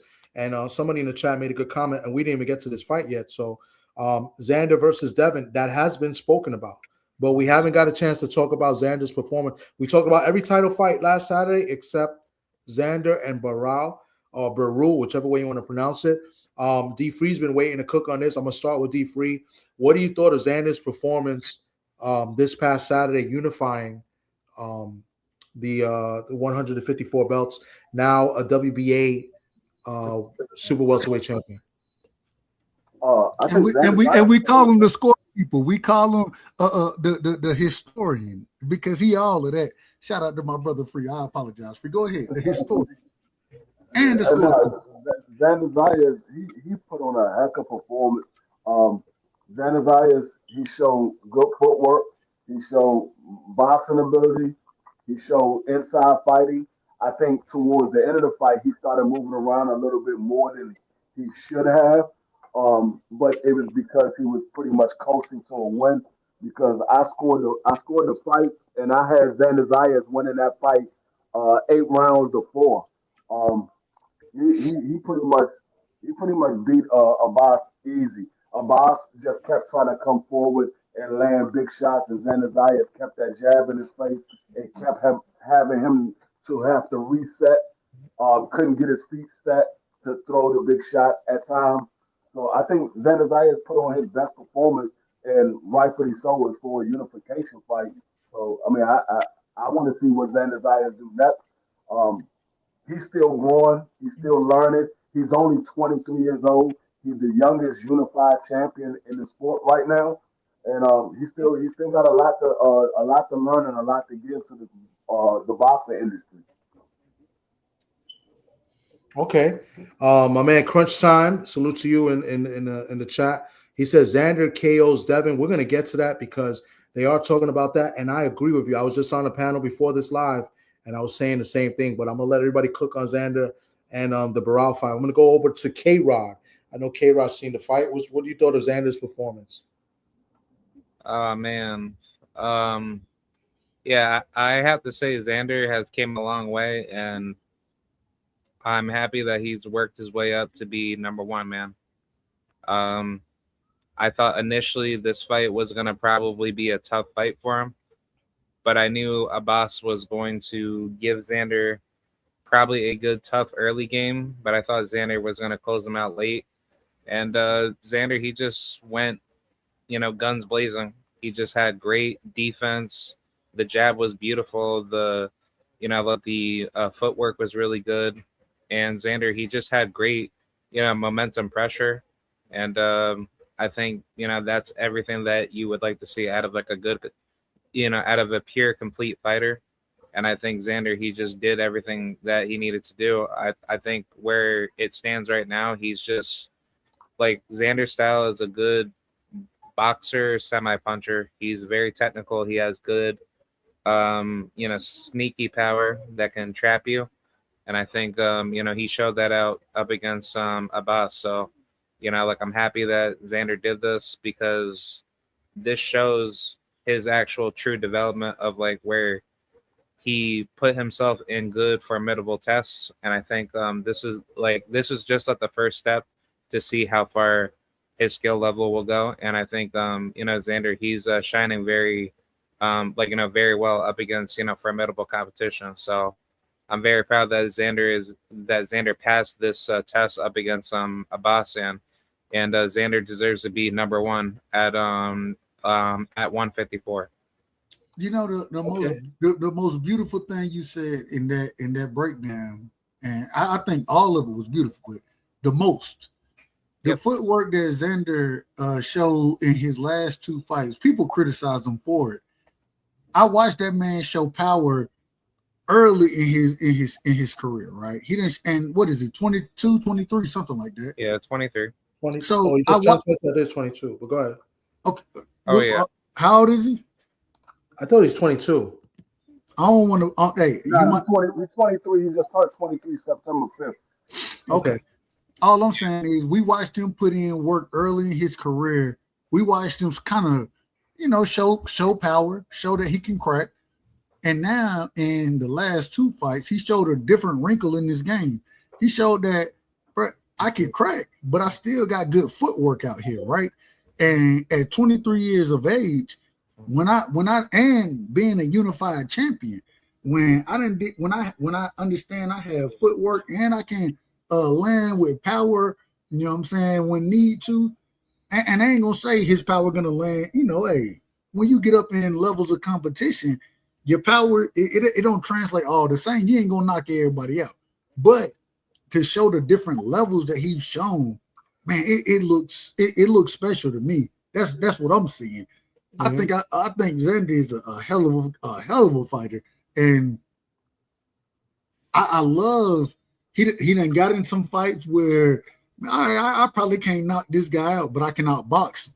You understand? And so when you get into those type of things at such a young age, and if he can combine them, man, imagine Xander stepping, but then understanding, all right, I can clip you, but at the same time, I'm gonna stay out of rank, man. I think it's beautiful, and man, I can't wait to see what Xander look like moving forward because the knowledge that he's gained, the different ways that the different styles that he's shown he can fight in. You know what I'm saying? If you want to box, I can box with you. You know what I'm saying? If you want to fight, I can fight with you. But I'm not gonna do it on your terms. I'm gonna do it on my terms. Man, I love what Xander is showing right now. I heard people say that Abbas was that was a terrible. I heard all type of things. Most folks don't know shit about boxing, so I don't know what they're talking about. But what I watched, man, I thought he put on a hell of a performance. And I give the brother nothing but credit. Can't wait to see the next fights. And we're gonna break down if he get in a fight with Devin. We're gonna break that down, TD. Yeah, we can talk about it. I'm gonna go real quick. Not right now. I know FaZe wants to go. I want to let FaZe go next. I'm gonna just speak real quick, and then I know the hater because he never folds. That's my guy, but he's a Xander hater. It's truth because when I talk, we're gonna let you go. I'm gonna save you right before we get to teach. You know how I'm coming to you. I know how you coming. That's why I'm gonna go because I know you got a little bit of hater rate because I saw you in the chat earlier this morning. But he just got to show better, you know. What I'm gonna say real quick before FaZe goes is that the thing I like about Xander is before I and I'll talk about it later when it gets to my turn again. Before I get to his performance last week, is that Xander really wants to fight the top guys. I don't know if any of you guys know this, but he didn't have to fight Abbas Barral, right? Now, Abbas Barral just beat Tellez, right? And Tellez, they were trying to build up as something great. I heard a lot of people say Tellez was going to beat Xander. Like they were building up and he was gonna Tellez can fight now. He can fight, yeah. But Abbas ruined that and he beat him, therefore earning him the title fight. What a lot of people don't know is that yes, they were going to give Xander a layup as a homecoming in Puerto Rico, and they were going to give him Santillan. They were going to give him Santillan, of which I think Xander would have annihilated. And Santillan fought on the undercard, didn't he? Didn't he fight on the undercard? He fought on the undercard. Go ahead, Jaffe. But Xander turned down that fight. He said, "No, I want to fight a champion or give me one of the top guys." And that's why they made the fight with Abbas Barral. And I respect that. And that's what I want to see with young fighters that are champions. They want to fight the top guys. He could have easily took the easy layup homecoming fight against Santillan and didn't. And I know Never Folds is going to get up here later and say that he's cherry picking, but he could have easily cherry picked and got Santillan, and he said no. So with that being said, I'm going to move over to FaZe. And then Never Fold, you can go on and give the free smoke hate that you want to give. All right, go ahead, FaZe. No, I look at Xander Zayas as a big 154 who is a slick boxer. His feet is pretty good. I would say he tries to master his opponents. Like he doesn't just go out there and fight crazy. You know what I mean? Like I think he takes his time and tries to adjust to his opponent's rhythm, and then counter and make things happen. I think it would be a good fight if he ended up if Devin and Debo Dream Haney went up there and wanted to fight with him. I don't know if Devin could just do what he does to everybody because of boss Xander Zayas' height and kind of slickness, and he's gonna be stepping towards him. He might have to take it to the inside, which we've seen Devin do that. Devin is a versatile fighter, but I think that'll be a 50-50 fight, 100%.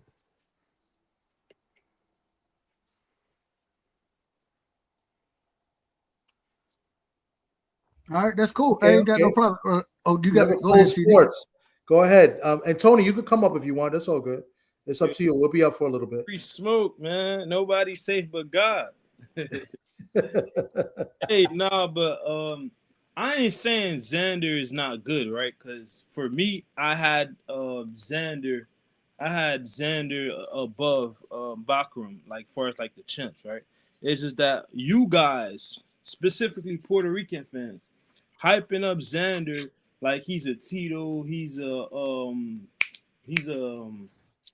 what you call it? Cotto, and the rest of them.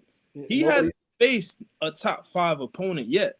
So he got to go out there and show that he can beat those guys before a guy like me coming out the cut and trying to say he this and he that. You know what I'm saying? Look. So let me pause you real quick. So you just said like I'm not one of those Puerto Ricans because I could be biased and Yeah, I like I'm the not Puerto like that Rican either. fighters, but You good. I'm not like that because I'm not I will talking never about compare him to Tito and never compare him to Cotto or the top guys that he's got a lot of work to be done. But you said he hasn't beat a top 5 fighter. You like Boots. What top 5 fighter did Boots beat? And then you could go ahead. Hold up. I am one of those Puerto Ricans. I am one of those Puerto Ricans. So Far as Let him answer that. Let let's him be answer honest. that Let's be question. honest. Virgil sent Xander Zayas a offer, told him he had an hour to sign. He signed it in 10 minutes. Virgil decided to go and fight Magnumov. Sebastian Fedor dropped his belt. Xander Zayas was his mandatory. He dropped his belt. So he can't fight a top 5 fighter if they not getting in the ring with him. That's not his fault. He only can fight who is willing to get in the ring with him. okay, so now the excuses is over with now, right? Let's see who we fight next. Because Yeah. from what I'm hearing, they saying Josh Kelly. That's what I'm hearing. Well, if he fights Josh Kelly, so be it. Josh I Kelly think, has a belt. He's yeah, trying that's to a be good fight. undisputed. He's trying to be undisputed. Josh Kelly has a belt. Somebody got to fight him and take the belt. Also, what the thing is like, you know, if Xander goes ahead and fights Josh Kelly, why not have Boots go after basically Fundora and You know that ain't happening. PBC. yeah. Like I know that. It's just like I'm just trying to like play it out, you know, like in my mind to say like, you know, if we know Boots is gonna be right there to be a tough fight for either Xander or anybody else at 154. If I'm working with Boots, I would tell Boots, yo, go straight after Fundora versus Keith Thurman winner. You can go fight Virgil because if him and Virgil get it on very soon, that can now set up for the path for undisputed, where Xander will be right there. So But it's like, let me say this: if Xander don't fight Josh Kelly, you know who will be fighting Josh Kelly? it's gonna, Boots. yeah, Exactly. yeah, Boots, Exactly. yeah. That's why Josh Kelly, yeah, like he's a target, you know, for Jerron Ennis because he's right there in it, like in house, you know, at I'm not. yeah. I can't put it on Xander Zayas because Virgil decided to go fight Magnumov instead of fighting him. I can't put it on Xander Zayas because Sebastian Fedor decided to fight Keith Thurman instead of fighting Xander Zayas. I can't put it on Who Xander. is Xander Zayas signed to? Who is He's he still on? at the top rank. Oh, he's He's signed with to Top top Rank. rank. Okay, okay. Yes. But he was a mandatory to Sebastian Fedor. He Yeah, dropped his belt to fight Keith Thurman. yeah. So D, you can't be using that no more, bro. He's unified now. So let's see what he do next, bro. I mean, Okay, but yeah, we can see what he do next. But what I will say is, ain't nobody else unified. Virgil ain't even trying to get in the ring with Boots. Ooh, he's unified against cherry picks, bro. He ain't fought nobody yet. Know what I'm saying? No, who Abbas has been Virgil? yeah, Okay, you say he hasn't fought anybody yet. Who has Virgil fought? nobody. nobody. We know Okay, that. they got Virgil as number one. That's on their list, not on my list. You know what I'm saying? So No, but I'm just saying. You saying he hasn't fought anybody, but this man is a unified champion at 23 years old. He started fighting in 2019. Yeah, he came in Virgil hasn't 16. even fought for a title yet. Virgil ducking smoke like he been doing at 47, 54, doing the same shit. So we can't be hard on a guy that is a unified champion at 23 years old, Yeah, but it's and like he's not getting the opportunity to fight the top guys. He fought it's a like guy for a title. it's like this though. He fought a sparring partner for unification. Man, Yeah, hold on, never fold. Can I ask you a question? Never fold. I want to ask you one question. Go ahead. Just straight up. Who has Xander ducked? Who has he ducked, in your opinion? Nobody. Hold on. No, it ain't on you, free. Hold on. I want him to answer the question. Go ahead. Who has Xander ducked? I mean, the fights was being talked about. It's like I can't really blame either side because it's like on Fundura's side, he was supposed to fight Bud, but he wanted to go to Spence side. Know what I'm saying? So he messed up on that. And then on the Virgil Ortiz side, his people saying something, and then Oscar doing something else. So it's like, yo, I have to know more like about the both sides for me to really violate somebody. On that side, I can't really say. So with the information that you have, who has Xander ducked? I just explained to you. I can't really blame nobody for them not fighting. So just say the man ain't ducked nobody. Just say he ain't ducked nobody. Just say he He ain't ain't ducked duck nobody. nobody. He didn't just say he didn't duck nobody. Xander, It's easy. easy. You said you can't blame nobody for the fight that they took. We're not asking about them. We're not asking. He didn't ask you about them. He asked you about Xander. Who did Xander duck? Bro, it's three sides, and we never know the whole story. Until I know the whole story, I'm not gonna come out. Man, you out of order, man. You Yeah, out of order, and we gonna call you out of order. And the reason we gonna call you out of order because if you can't sit here and give concrete evidence that this man done ducked somebody, then just say he ain't ducked nobody. Just say that. You have no facts. It's that boot stuff. That's what I'm gonna get. I don't have to have. Hold on, wait a minute. I don't have to have facts that he ducked somebody. The facts that I have. Hold on. The facts that I have show me. Hold on, man. You out of order. If we listen, you out of order, man. The facts that I have show me that he ain't ducked nobody. So I'm asking you, when you talking about him ducking, who has he ducked? Who? When have you heard me say he ducked? Who has he avoided? Who? Nothing like that. That's all you not putting words on. So he in order. So he all the way in order right now. He in order, right? Go ahead. Never folds. Respond. Never fold. He in order. Yeah. In order with what? I mean, as far as fighting, he ain't ducked nobody. He in order. Them. He's not fighting nobody there. See, you're not answering the question. Who's Baru? He's a champion. A champion. Hold on. Let me answer your question. I'm gonna answer your question directly. Who is Baru? A champion? That's who he is. He all right, so let's go by. Let's go. Because I like to be fair. You out of order. Yo, but never folds. We got to be fair, bro. I don't think you're being fair because then who is? Because I'm gonna go to the fighter that you mentioned. And who is Stanionis? He was a nobody. A dude. Boacek just beat Stanley on his best win this past weekend, bro. He just beat his best win in Butayev. Butayev is Stanley on his best win. That's his best win. And then look, when Turkey wanted to put the money up for Virgil and Boots, who ducked who? Like Turkey put the money up. Why Boots didn't go straight to 54 and fight Virgil? Why he do the tune-up shit? Even had a belt. He didn't need to fight. You see Lima. No, it don't matter about belts. And he waited. He was still at. You don't need to fight Lima beans. Right? Come on, bro. Keep it real. He messed up. He should have fought Virgil. Listen, when they sent that contract, Boots was still at 47. Oh, and then when Virgil went to 54, who did he fight his first? Right? They wanted his first fight at 54. They wanted his first fight at 54 to be Virgil Ortiz. They wanted his first fight at 54 to be Virgil Ortiz, bro. Why didn't his first fight at 54 be Virgil Ortiz? For that too, nigga. He not safe on that end. I ain't saving nobody, bro. I want to make sure you're I just want to make sure we're consistent. Never folds because look. Everybody knows that Boots was calling out the top fighters at 54. He went and fought. And Virgil was one of those guys. Yeah, so then he's got to be.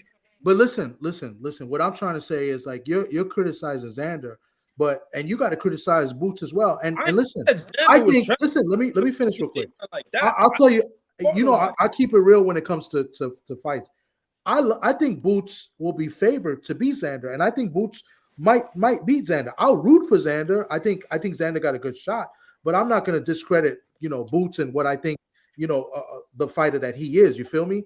But you're basically making statements that Xander's cherry picking, but he's trying to fight the top guys. I just gave you one reason and one thing. He could have fought Santillan. He didn't want that fight. He took on a champion in Barao. Whether or not you think he's a worthy champion or not, he was a champion. The same way Boots ended up fighting Stanionis, right? And I think Stanionis is solid. I don't think Stanionis is a bum or a nobody. I think he's a solid opponent. But I'm just saying, you gotta watch what you're saying and in your words. You got to be fair. You know what I'm saying?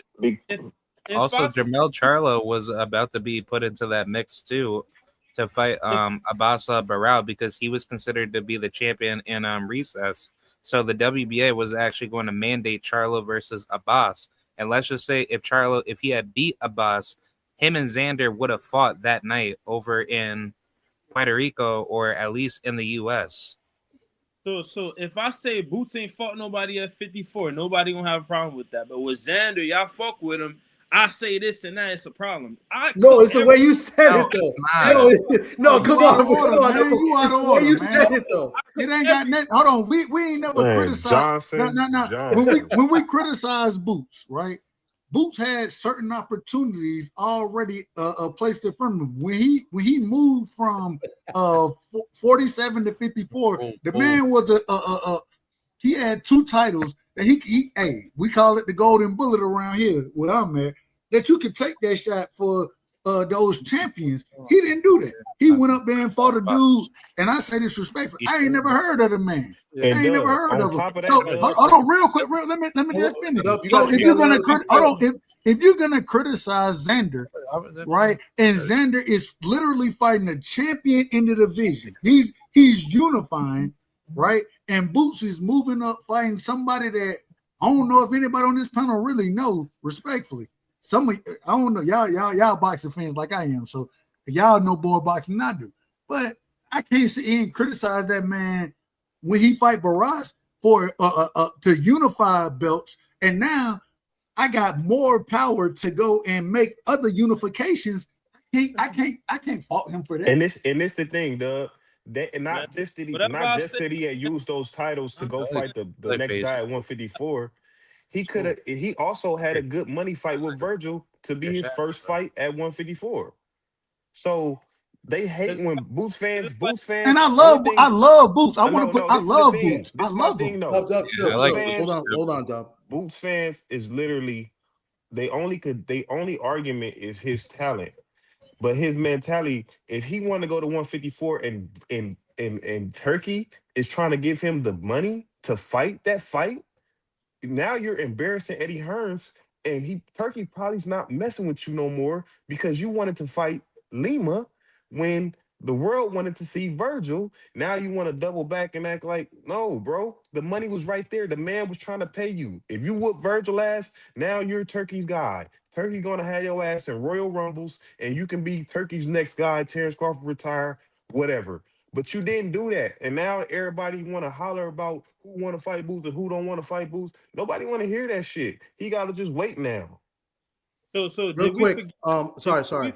Never Folds, real quick. I'm gonna let you go, but I want to make sure Teach is up here and Tony reviews. So Teach will go next, and then Tony reviews. But go ahead, Never Folds. Hey, shout out to Teach, shout out to Tony reviews, shout out to both of them. All right, go ahead, Never Folds. Did we forget that Ortiz lost the Bocha? You out of order, man. Come on, you out of order, man. You out of order. You out of order. You out of order. Now we going with hypothetical. You out of order, and we gonna call you out of order, man. You don't know what's going on. You don't understand the sport of boxing. Clearly, you don't understand what's going on. Twice. Crazy work. Go to the next Here we go. Here we go. Here we go with the hypotheticals, y'all. Here we go. Here we go. Johnson. Bamboing. Lost. We talking about stop the cap, man. You capping. Just I'm gonna call you captain. I'm gonna call you captain. Just like Tinky and Lou Roach, right? Just like how Chavez beat Pernell, right? Now we talking about Chavez and Pereira. Here we go, y'all. Y'all see what they do. Y'all see what they do. Let Teach go and then Tony go, and then we'll run it back around. Let's do it. Because they just got here. They haven't said anything. Teach has been up here for a minute. Go ahead, Teach. All right. Salute to the panel. I agree. I agree with a lot of things, that Dub said about Xander. And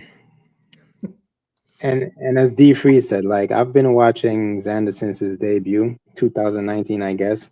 So I've pretty much seen almost all his fights. And I've seen the development of Xander. And up to the fight where he, fought the dude who beat Conwell to win that belt. I could see his development from since he was young, still being young since he's 23 to that point. And when he fought that dude, I mean, he looked just like a veteran to me. Like he did everything right in that ring. Like he boxed very smart, and pretty much that's what I respect about Xander. And I mean, I got to give him his respect because I think he's next up for Puerto Rico. I know Puerto Rico has like two guys right now, Collazo and Xander, right? No, 3 champions. Don't forget Rene Santiago. Oh, that's right. Yeah, but the name though. I'm talking about the name. Like people know Xander, people know Collazo. Yeah, but Rene Santiago, he's also unified. All right. Either way, but the thing is, I think Xander would be next up for Puerto Rico since everybody likes the higher weight classes, and what he did in that fight with Abbas Baru, he pretty much boxed smart, man. Like he positioned when he had to, he positioned when he had to, he boxed when he positioned and boxed when he had to, and he never gave Barras time to settle and take over pretty much. The dude fights like a veteran, man, and to people that say that like he doesn't sell out, I mean, I think he had a sellout in Puerto Rico that night, even with the Shakur, Stevenson, and Teal fight being on. He had a sellout, and I mean, you could talk about Virgil, but I think between Xander and Virgil right now, I mean, Xander's the money guy. I mean, he has what, Bad Bunny backing him. Is it Bad Bunny, Thomas? Yeah, I think Bad Bunny does. Yeah, like he has Backing who? I'm sorry, I missed that. Xander. I'm not sure. I think a little bit, but I don't think as much as. I mean, he's promoted with Top Rank, so I mean, right now I'm not sure what Top Rank is doing right now with far as the TV and stuff, but he's under Top Rank, so I don't know what Bad Bunny's doing as far as Xander's concerned. But I know he definitely has somebody backing him over in Puerto Rico, and I mean he's doing a good job selling out cars over there. So I'm not going to be mad if he's calling people to come to Puerto Rico, because obviously we just saw what he did. He just brought in a big crowd. And to his next fight, I mean, go ahead and fight Josh Kelly, man. I mean, I'm not worried about that. Boots will have his time. But you can see Xander's moving correctly because he's going for unification. I'm sure he wants undisputed. So that's all I gotta say about Xander, man. Like he to me he's one of those next guys up, and he's only 23. Okay, Tony, what's good, Tony, man? How you been? Give me 1 second. Okay. I know you're eating your pasta dinner over there. So. Yeah, I'm chewing. My bad. I didn't want to chew on the mic. Look, and then can I say this one quick thing? I'm gonna jump in and say this. This is my last thing about this. And when you see Shakur go to 140 and fight T.O., that's what great fighters do. So, Boots need to look at that. And I know Eddie Hearns was like just embarrassed when he got to tell Turkey that Boots want to fight acclamation fights when he is boogeyman. That's embarrassing to Eddie, because Eddie's sitting here hyping him up to be the next Sugar Ray, Roy Jones type of fighter. That's embarrassing right there to tell Turkey that. Turkey don't want to hear that shit. Turkey want brawls. He want wars. He want fighters. That's embarrassing. Eddie Hearn had to put his hands in his pocket and shut up. That's fucked up who did to Eddie Hearn. I mean, Boots' situation is kind of special though, man. Like nobody wants to fight the guy, so it's kind of, he has like that's a special. No, I'm saying this. When Turkey said, Boots, your first fight at 54 gonna be Virgil Ortiz, and he said he want to fight acclamation fights. That's a problem. That's a big problem right there, because you're the guy that can beat Terrence Crawford. You're the guy that can beat Canelo, but Virgil is a goddamn tune-up, really. If we, so why can't you go from 47 to 54 and fight Virgil Ortiz? I mean, Virgil, the dude trying to sue Golden Boy because they won't allow him to fight Boots. So I don't see how that falls on Boots. But anyways, I know Turkey put that money up, and he didn't. Virgil is trying to sue Golden Boy, bro. When Turkey put that money up, bro, that's documented, bro. That Boots wanted that acclamation fight, bro. Do you know what is documented? Virgil is trying to sue Golden Boy to get out the contract because he can't get the fights he wants. So what makes you think if Boots would have been able to fight him back then if he can't fight him now? Listen, bro. It's just deflection, bro. Like you Y'all can't get around everything, bro. Y'all FaZe, deflecting everything look, with this guy. FaZe, you can feel the way that you want about Boots, but you I can't don't get feel around no the way. fact. I'm just saying it's be a lot of Johnson bouncing when that It's not fight no was on the table bouncing. The for problem him. is you want to bury your head in the sand and not look at the facts. The fact is Virgil Ortiz said that he does not feel like he has been given the fights that he wants to have, to the point of where he's trying to sue his way out of a contract like Canelo did. So again, you can say what you believe, you can say what you think, but what we know is a fact is Virgil Ortiz is trying to sue his way out of the contract because he can't get the Boots fight. Turkey Al-Sheik's mouth. He's in an interview clearly saying that Boots wanted 1 or 2 tune-up fights, and I'm not paying for that. I got an interview. We could pull up an interview with Turkey Al-Sheik, get an interview sitting down where they asked him about that, and he said Jerron Ennis want 1 or 2 tune-up fights. Can we pull that up?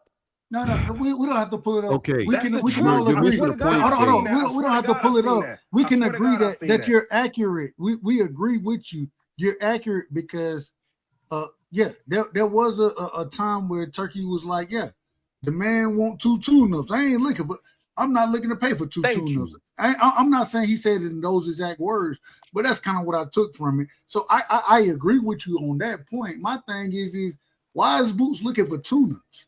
I don't think that's what I'm saying. I think Boots is good enough where when you move to the same way, and I think you brought this up, same way when Shakur moved to the next division, he didn't go for a tune-up. He went after the smoke. You know what I'm saying? No, he did not. I think Boots. Hold on. Wait. So you real quick, Tony. Oh, and Tony, you telling me that when Shakur moved to 40, you telling me that T.O. What? Hold on, real. Let me ask my question. Well, it was you telling me that T.O. is not let me talk. No, I'm gonna let you go. I got you. You telling me T.O. wasn't the smoke the lineal champion at 40? You telling me he's not the smoke at 40? Let me ask you a question, Dub. Well, answer my question. No. Answer my question. Let him talk first. No, he got to answer a question before he asks me a question. This is the problem with some conversations on here. People want to direct and control the narrative, but they don't want to hear what's really going on. I'm going to answer any question you ask directly. I'm going to answer your question, but the problem is your question is irrelevant. So I'm throwing that out there now, and I'm going to make sure that you understand why it is an irrelevant question. No. When Shakur went to 140, he did not go for no acclamation fight. He went straight for T.O. Now, here's the problem. When Shakur first moved to 130, did he get an acclamation fight? Yes. There's the issue with your question. Boots moved up to his 2nd weight class, got an acclamation. Shakur is moving into his 4th. It is not the same. So the fact that you try to ask a question as if Shakur going to 140 is the same as Boots going to 154 from 147 is the same. Is not. You comparing apples to oranges. And no, I'm not. I'm not done, Dub. I'll let you go ahead. Talk. I want you to finish. I want to respond. The problem that you're trying to do is you're trying to compare 2 people at 2 different points in their careers. Where Shakur's at as a career is way more advanced than where Boots is in his career. And to compare them as if they're at the same stage is ridiculous. And using your phrase, you're out of order for doing it. And this is the problem I have with you, Tony.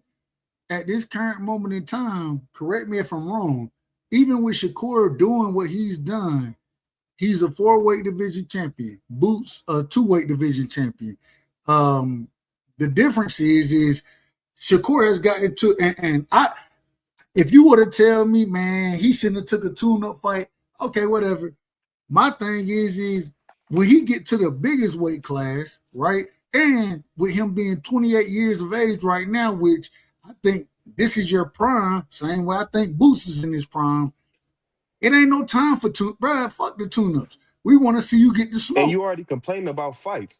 When Bud went from 135 to 140, he fought for a vacant title against Thomas Delorme. It's just you complain about fights and you got to fight there. Fight. Shit, what you need a tune-up for? You said you've been chasing Virgil. It shouldn't matter. Get him. The money's there. The stage is set. Fight. Again, Boots cannot fight somebody who is literally trying to sue their way out of a contract because he's saying his promotional company won't allow the fight to happen. How can you put that on Boots if Virgil said they're not letting me fight him, so I'm going to sue them to get the fight? I don't put that on him. What I'm putting on him is hold on. I don't put that on him. What I put on him is that man was he was a champion at 47, right? Y'all correct me if I'm wrong. I believe he was the WBA and IBF champion at 47. And so when you the champion, correct me if I'm wrong, you can't move up and fight the champion. I mean, last time I checked, was Virgil a champion? Hold on. We're not talking about Virgil. We're not talking about Virgil. And the reason I brought this up is because, if you want to bring Virgil up, that's one thing. I'm talking about Boots moving up, fighting the champions. Boots didn't move up and fight any of them guys. He fought a guy that we ain't never heard of. He can request to be the mandatory in the IBF and the WBA. That was the title as well. He can request that. Here's what I'm going to say. He's going to get it.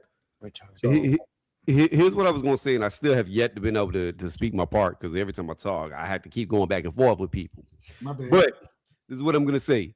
Did Shakur Stevenson fight the champion when he moved up from 126 to 130? Do you want me to answer it? You want me to answer it? Yeah, I know Terrence but Crawford you could answer it y'all again. said Boots could beat Terrence Crawford. I know Terrence Crawford fought for the Hold on. WBO. He didn't ask about Bud. He asked about Bud since he could beat Bud. Well, we gotta. I mean, if the man gonna ask the question, we gotta answer the question directly, don't we? I think we do. One more time, Tony. Ask that one more time. I apologize. I mean, you already answered it earlier, Dub. It's just gonna be the same answer that you gave before because I'm coming back full circle too. Did Devin Haney went up from 126 to 130? Did he fight the champion? No. Exactly. There have been several great fighters who have moved up in weight and not immediately fought champions. There have been several great fighters who move up, get a fight or two to acclimate to the weight, to see if their power is the same, to see if they can actually compete at that level before they go for belts. This is nothing new to boxing. Yes, you have a few people like Terrence Crawford, if you want to bring up Faith. Devin Haney. But what you're leaving out is when Terrence Crawford moved up to fight for a belt in a weight class up, he fought Gamboa for a vacated belt that nobody was holding. So he didn't even fight a champion in his first. And Gamboa, I believe, was actually moving up in weight to fight for that vacated belt that nobody had. I'm looking at it right here. It say 2015. He fought for a WBO junior welterweight title against Thomas Delorme. That's what it say right here. Was it vacated? Yes, it was. Okay, so he didn't fight a champion for the belt. Yeah. But let me ask. Can I answer that or ask the question to Tony? Because I see what you're saying. I think you're right to get acclimated to the weight and whatever. But the problem I have with Boots in this scenario is like any other time. I think it depends. But in your opinion, and this is a question from me to you, what about a guy that had 30 fights, like a guy that's been a pro for as long as Boots have? Is it okay for somebody like him to get a tune-up? Are you okay with it? Yes. Okay, and why were you okay with it? Okay, go ahead. I'll explain why. While he only has, he has like 31 fights, which seems like a lot on paper. 35. He had a just like Xander. Hold on, let him answer.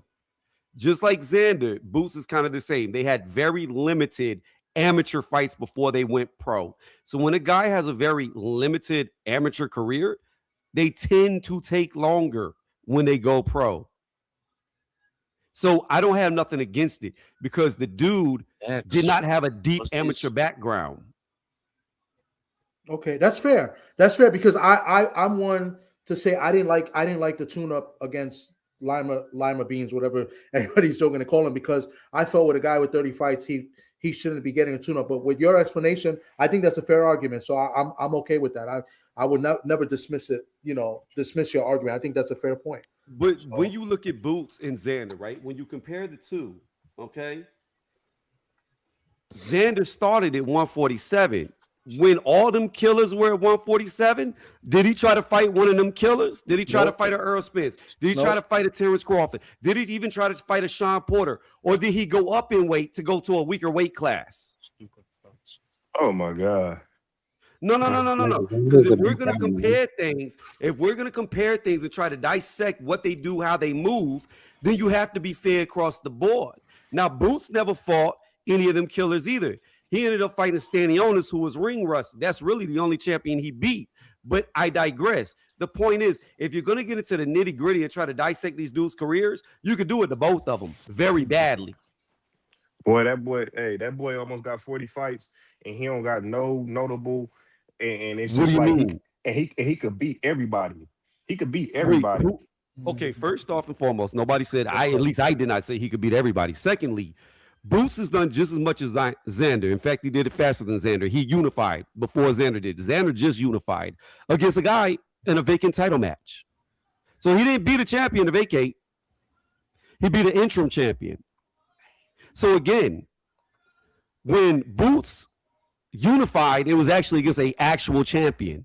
There's a difference. So again, I'm not trying to get into this nitty-gritty who did more in their career, but this is why I'm saying when you get into this and you talk to people who actually know about their resumes, know about their records, know about who they fought, when you start trying to dissect one person's career, it gets ugly if you don't know the guy you're supporting, especially when you're trying to do achievements. Now, what I will say is this. I believe Boots is still unproven. I believe he looks good to the eye test, but we haven't seen him in there with the best of the best. But at the same retrospect, when I look at Xander Zayas, I see a very basic fighter. I see a dude who's good at fundamentals, but that's about where it stops. He's good with the straight. He's good with the jab. He's good setting you up with the uppercut. He does decent body work, but he's very straightforward, straight back. He doesn't really use a lot of angles. He uses more physicality to run you over. And the one thing that I don't like about him is he's really emotional when things aren't going his way. When he's looking for the knockout, he gets reckless. Not only does he get reckless, but he's notorious for being dirty. He hits people low numerous times. Go watch his fights. He'll throw elbows. He'll do headbutts. Now, that's all fine. A lot of fighters go low. I'm not saying that, T, but what I'm saying is he's notorious for doing it, which works when you're fighting these no-name fighters. But when you start to fight premier fighters and that's your tactics, well, guess what? It's not the same because it's not home cooking anymore. They're going to start calling you on it. And if that's what you're relying on to win your fights like he does in a lot, there's going to be an issue. Now, again, Xander, youngest fighter top rank ever signed. You got to give him the credit for that. But again, in my opinion, because he was so young when he got signed, a lot of them amateur years that he would have been fighting where it doesn't matter if you win or lose, really, truthfully, at the end of the day, because when you go pro, your record goes back to 0. A lot of them fundamental forming years from like 16 to 18 to 19, he don't have those. That's why he's very straight up and down. It's going to be interesting to see how he does when the fighters that he starts to fight go up in levels and they're more dynamic and they don't just stand in front of him. I don't know how he's going to do. He looks decent, but again, you have to have more than physicality to win fights at the top level. I've said this with several fighters. I said it with Matias. I've been saying he was trash, and time has proven that he is trash. I think Berlanga was trash. Now, where somebody was saying that Bad Bunny's back in Xander. I don't know who said that. It might have been you, Teach. That don't mean nothing. That don't mean nothing because all the New York rappers were back in Berlanga, and that man trash. Yeah. In time, but real quick, like shout out to Fat Joe, man. Shout out to Fat Joe. Not to interrupt you, Tony, but there's a difference between Berlanga and Xander. And I know what you're saying because I kind of said the same thing about Xander because I think Xander might have peaked at a young age. I think what you're seeing as Xander might be the best Xander. I don't know if we could see a better version of him. And I don't like that he keeps his head kind of on a straight line a lot. So I've been very critical of Xander as well. I think he's good for what he is. You know, he's not trash, but I don't like when people compare it to Berlanga because I think it's two different fighters. I think Berlanga is just. Well, I wasn't trying to say he was on. I think he's better than Berlanga by far. But the thing, the only point I was making to Teach was it don't matter who's backing you. They could back you all day out the ring, but when you get in the ring, that all disappears. Yep. Xander actually lives there, right? In Puerto Rico. He's back and forth to Florida. I think he mostly trains in Florida because I had Kansas Kid on yesterday, Kid Kansas, Alan Garcia, and he moved out to Florida and he works with Xander a lot. So I think Xander moved, and I think he's from San Juan. He was born in San Juan, but he lives in Florida now. All right. Man, Xander, man, dude, he has the looks. The dude could speak. Spanish fluently. He got the Puerto Rican backing. I mean, he's next up for Puerto Rico, man. Well, we'll see as he goes up in levels. But when I look at Boots, I see a more, and like I said, Boots has not been tested on the highest level to me. Like I said, Stanionis is his biggest test on paper, but Stanionis was ring rusted to hell. So I don't really put a lot of stock into that because you had a dude who kept taking step aside money, not fighting. What do you have? Like one fight in 2 years? Yeah, he wasn't even that active. That's what I'm saying. He was super inactive. So I don't take a lot from that win. But when I look at Xander and I look at Boots, Boots to me is more put together. I've seen Boots fight from the outside. I've seen him fight from the inside. I've seen him fight behind the jab. I've even seen him fight behind the hooks. I've seen more diversity into how Boots moves around the ring because he circles versus going straight forward, straight back. So again, I'm not saying Boots will beat Xander, but when I look at what they do, the dynamics they bring to the ring, I do believe Boots brings more dynamics to the way that he fights than where Xander's at this moment. Yeah. Now, he's still young. He could still improve. But if we're talking about current form, I don't think he's complete yet. Did you watch Xander's last two fights? Because he wasn't just going straight back and forward. Like, he was taking angles and all that. So Xander's pretty textbook, and it works perfectly for him. Yeah, but it's like, look at what Boots teach. This is my point. Boots, when he first fought Cameron the first time, do you see how sloppy he looked? Yeah, he looked terrible. He wasn't ready for all that movement. He had never been in there with a dude who's gonna say Lomachenko style of fighting, come off the off angle, come underneath you, come with the overhand, switch the looks, switch the timing, switch the speed. So the first fight against Cameron looked very sloppy. The second one, he adjusted. He showed that he came with a different game plan, how to approach him. Now, you can say Cameron fought different, but it's still the same fighter in Cameron. And it looked completely different the second time around. I'm just saying that I believe Boots is more complete at this point than Xander is. I've seen more. He's a lot older, of course. Well, yeah, but the problem is it don't matter how old they are if they fight tomorrow. It matters where they're at today. Yeah, that's true. I mean, Boots almost, he's 28, 29, but he's 28. Xander's 23. I mean, of course, Boots got his grown man strength. He's got more, fights. He's experienced. He's experienced enough to handle the Zayas. I think he can handle the Zayas. I think I would have him. I would take Boots in that fight for sure. But me the same. I mean, like I always tell people this all the time. I mean, I'm gonna root for Xander, but my cheers ain't gonna help him win. I pick Boots to win in the fight. I pick Boots to beat Xander. I mean, neither one of them is my dog in a race. My favorite fighter at 154 is Fundora. That's who I want to be. Fundora. Oh wow! I love that dude. You have him stopping Thurman? I don't know. See, the problem with Once Upon a Hairline is that dude. He's crafty, and he cracks like too. Thurman wins fights he should not win, especially where he's at in his age. He's been very injury prone, but it's Fundora that got hurt. But I don't know. Like, he's an old veteran. He's crafty. Let me ask you this: what's your favorite quality about Fundora? Just the height, or? No, it's not the height. The thing about Fundora is Fundora fights like a short fighter. Like, he's just gotten the way he's fighting off the jab, full range, use the straight, walk you into it. But if push comes to shove, that dude fights like a short guy. He'll beat you up in the phone booth, and you don't see that from tall people. The way that he generates power in close proximity is like unheard of. Yeah. Because like the thing about tall fighters is a short fighter, once you close that gap, close that distance, you're supposed to take the steam off their punches to where now they're at the end of your punch and they're like half hitting. But that tall, lanky scarecrow, he gets so much power generated with very little movement.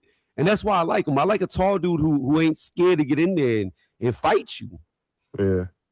At what point, and I'm glad you said that, Tony. At what point are we going to sit here? Because I hear people talk about weight bullies. I don't believe in weight bullies. Me personally, I don't believe in it. That's just my personal opinion. Y'all can disagree with me. I have no problem. My thing is, at what point in time we're gonna sit here and look at Fundora? Yeah, you young, you able to be fighting at 54 at what? Yeah, I'm 6'5", you know what I'm saying? So what is he? 6'4", 6'6"? I don't know what he is. Six. Okay. And you 6'6" at 154. Last time I weighed 154, and I'm 6'5". Hold on, I got you, Tony. I got you. Last time I weighed it, I was in damn middle school, damn near. Maybe a freshman in high school. Maybe I probably didn't weigh it then. So my question is, at what point in time is it time for him to move up? Y'all, Dub, this is what I want you to do real fast, right? I want you to hold your hand up. Look at your palm. Now, put your hand in like the shape of a karate chop, where you're seeing like the side of your hand. That's wider than Fundora's body. I don't think he's a weight bully. I just think he's a little dude. but there's he can, as small as you want to be. I'm just big. Man, I know people who are 5'2", 5'3", 5'4", that weigh all of 154, and for this man to be 6'6", weighing 154, when is it time for him to move up? When is it time for him to move up? 60. Is 60 gonna be harder punches? He already not that. Man, durable. He gonna dominate 60, bro. And I'm gonna tell you why he gonna dominate 60. I'll tell you exactly why. Because, like Tony said, one thing that he's starting to establish more in his fights now is his jab. He's starting to understand how to fight behind that jab. When you tall like that and you've been in the you fighting at 54, everybody gonna fight you on the inside. I can't fight a tall lad from the outside, so I gotta fight him from the inside. So he got that piece of the game down. Now, what we're looking for, can you put it all together? And Fundora is still a young individual as well. I think Fundora, what is he, 26? I think he's 26 years old. I could be wrong. Y'all know better than I do. Y'all smarter than I am, and it is what it is. All I'm telling you is if he can understand, and we done watched him probably his last 2 or 3 fights, we done watched him start to utilize that jab much more. And even though he can establish it the way that we want him to establish it, if I can keep you on the outside early, I already know how to fight on the inside, right? I can throw uppercuts from the other side of the ring. I can fight you where I want to. But if I can put that jab on you, then you can't do nothing against me with the size that I have. I think he need to develop that more, and I think he's working to develop that more. Man, if he get anything like his sister is, and I don't know if y'all done watch Gabrielle Fundora. Oh, she's fantastic out there. Yeah, I think she's fantastic watching. If he can get anything close to that, because she'll put that jab on you early, and then she'll accept the inside fight and beat your ass on the inside as well. So I think she has a stronger and better mindset than her brother. I think she understands. Yeah, I think she understands it better. Agree. A higher ring IQ. That's what we'll call it. A higher ring IQ. I agree with you. Look, man, all I know is Fundora showed up to the press conference looking like Bruno Mars, and he ready. He ready. You out of order, man. He did go. No, go look at him. You can't tell me with that hat and them glasses, he didn't look like 24K Magic. I don't know what's going on, man. I don't know what we talking. I know exactly what we're talking about, but I'm talking about the new star. Look, man. Like I said, that's my favorite fighter. So I want him to beat Chief Keef. I don't know if he will because he putting hands on Keith Thurman, bro. He them old veterans. Don't count out them old lions. The panel. You know, it's so crazy. Thurman is crafty, but the problem is this. One thing Fundora does well, outside of being able to and fight on the inside, he goes to the body well. He goes and with him being so damn tall, he wrap around individual. Like, you know what you got to do when you trying to catch them body shots. Expect you drop them on, you drop them elbows, you catch the body shot. He's so long, he wrap around the damn elbows and still land on the body. So. He got good. All I'm gonna say is like the last 2 young dudes who got in the ring with Chief Keef, he done made him look bad. He beat up Mario Barrios and he beat the crap out of Brock Johnson until he went 90-night in the 3rd round. So I'm just saying, like, look, I want Fundora to win, He should win, but you can never count out a veteran, crafty lion that. I mean, Chief got some power, man. You know, he might have lost that hairline, but he ain't lost that power yet.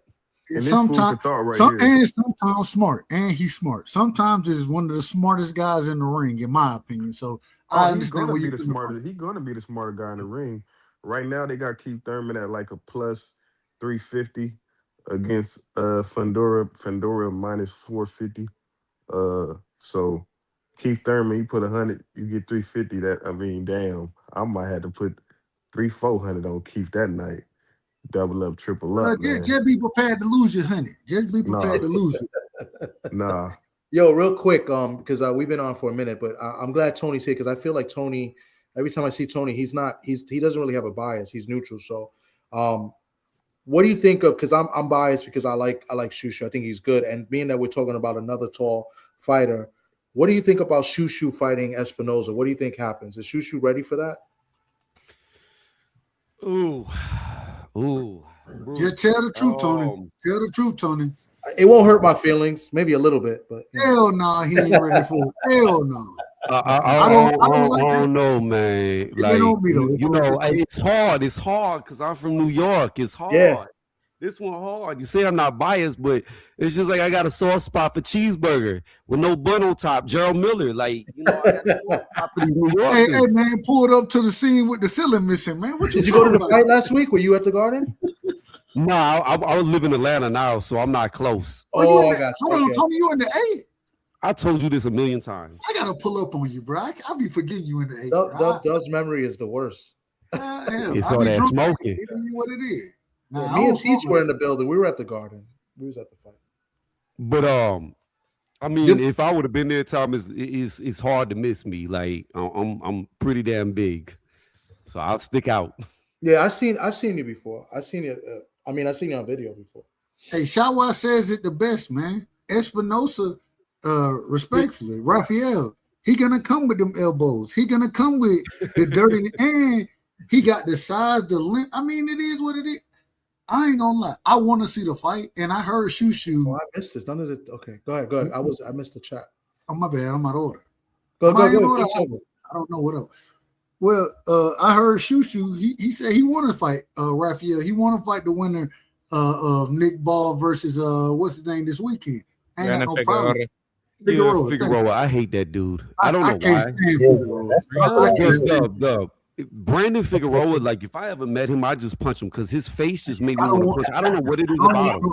I don't want just don't like the way you look. Punch him. I'm for real. Like I couldn't even interview this dude. I would punch him. Thomas hates. Why would you punish him? I mean, you seen his sister? He's pretty. Yeah, his sister a baddie. But this is what I say. I think Shu Shu. Problem with him is he get hit and he get hit hard and he can get hurt. And Espinoza hit hard. And if you get hurt by Espinoza, he ain't the type of fighter to let you recover. So I don't know if Bruce is ready for him, to be honest. Sure. I don't know, Teach. Damn. I don't know. I think Shu Shu hits hard. A lot of people are questioning Shu Shu's power. I think Shu Shu has power. And we've seen Espinoza get hurt before. That's what I'm saying. Like early on, I was saying, like, listen, if there was 30 more seconds in that 6th round against Robisi, nobody would be talking about Espinoza. Because he was hurt bad. But this is the problem. Robisi had to give so much up in that fight to even have a chance. And he got, respectfully, correct me if I'm wrong, TD. He got beat down the majority of that he got fight. stopped in like the 6th No, in the second half. Because remember, Robisi, this fight was, I think, in Florida, right? And Robisi was a big favorite. Nobody was really talking about Espinoza. He hurt Espinoza. I got to go back. I think it was the 6th round. I keep saying 6th round, so it's got to be that 6th round. And remember, he hurt him bad. But it was at the end of the round, he got up. The first fight, they fought twice. The second fight, he beat up. Yeah, the second fight, he stopped him. Yeah, you talking about the second fight. The man, hey, Robisi quit. He was like, "Nah, I'm good. I'm good." Yeah. Because Espinoza was fighting dirty. Well, but Espinoza, because he's so big, bro. Like, I know. He has those tactics. I'm gonna hit you with bows. You know what I'm saying? You're not, bro. I remember a time when Floyd, what Floyd used to do, nigga. You gonna try to take this one right here, get back, nigga. That's what Floyd did, man. I mean, the thing though is like, I'm not real quick. I'm not comparing the fight styles the same. I'm saying that no. In certain man, if somebody gonna press you, because I think Shu Shu has the press and fight on the inside in that fight, you can't fight that nigga from the outside. So you gonna have, man, I'm gonna get dirty with you as soon as I can. I ain't gonna let you close distance and be where you want to be. Nah, you better take all of this. You better take all of this trying to get on the inside, nigga. Let's go. My problem with Bruce is he's not a Devin, he's not a Shakur, he's not a Floyd, he's not a slick fighter like that. Like Bruce like to get it in. He like to hurt you, jump on you, try to hurt you some more. That's dangerous fighting a Mexican. Like, I don't care what you say, but stereotypes can be real. And Mexican fighters are very durable. Regardless about Robeisy hurting him, he recovered fast. And that's the thing. Like, I don't know if Bruce can sell out like that against that dude, because if he doesn't stop him, he gonna be in a bad spot. I'm gonna tell you, hey, Tony, me and you, we talk boxing on a regular basis. I'm gonna tell you this. I look at, and I could be very wrong about it, very wrong. But when I looked at Andy Cruz, right, I was like, man, Andy Cruz got boxing ability. I think he can fight. You know what I'm saying? I think he can box well. He got in the ring with Raymond Muratalla. I thought it was a close fight, but he ended up losing. My thing is I think that Shu Shu, I think overall, and going back to the point that I was making first, Robeisy is kind of an Andy Cruz type of guy, in my personal opinion. The guy he's an Olympian, you know what I'm saying? When he started boxing, he had some good shows. But then when he started getting into those championship fights, you know, he couldn't really find his way around the ring accordingly, in my personal opinion. I think that Shu Shu is a tad bit more disciplined.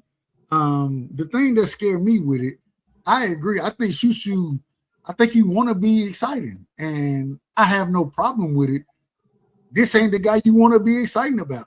And when you do it, you might have to, and the reason you might have to is because you might be getting hurt at distance, at range. So you're gonna have to take risk in that fight, and that's a tough ass fight, bro. That's a tough ass fight for Shu Shu, in my opinion. I'm picking. I ain't even gonna lie. I'm gonna put it on. I'm picking Shu Shu to win. I'm picking to win by possibly split decision or something if that fight ever get made. But I don't, man. That's a tough ass fight. I gotta see Shu Shu grow, bro. I gotta see him grow. I'm gonna say, Dub. Because I'm from New York. It hurts me because the guy that fought the guy that fought Carlos Castro cannot be the guy that fight Espinosa. It can't be the same guy. But my thing is this, Dub.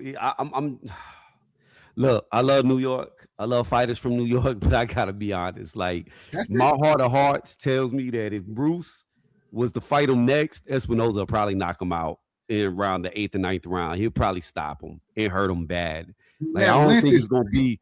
I don't even think it'd be like one of them, like he get knocked down and then, you know, he get up. I think he gonna get punished, and I think gonna be one of them ones with a referee standing over him, waving the fight off.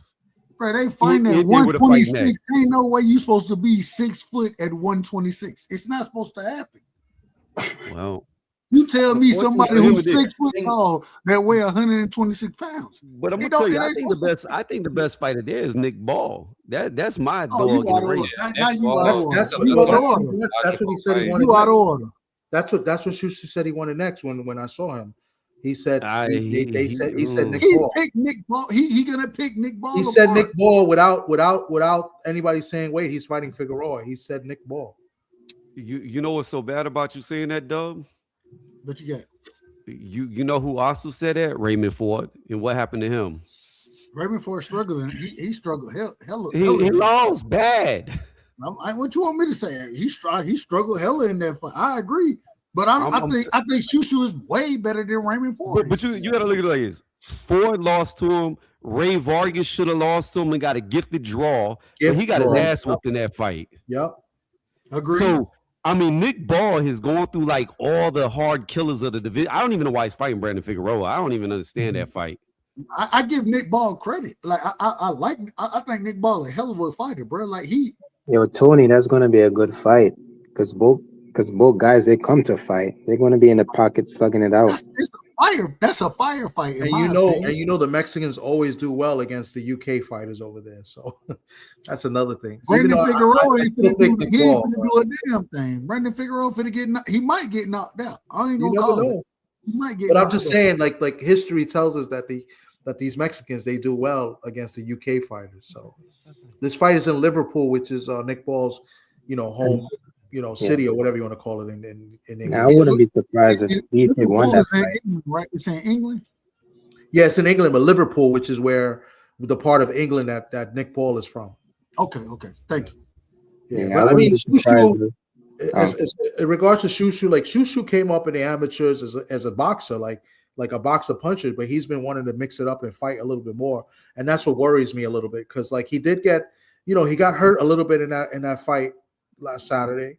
He composed himself and he came back and he obviously won, but I worry if he fights a guy like Espinoza. I think him and Nick Ball will be a great fight, like on good for the eyes for TV, but I see Shu Shu beating Nick Ball. I think Espinoza is the toughest one.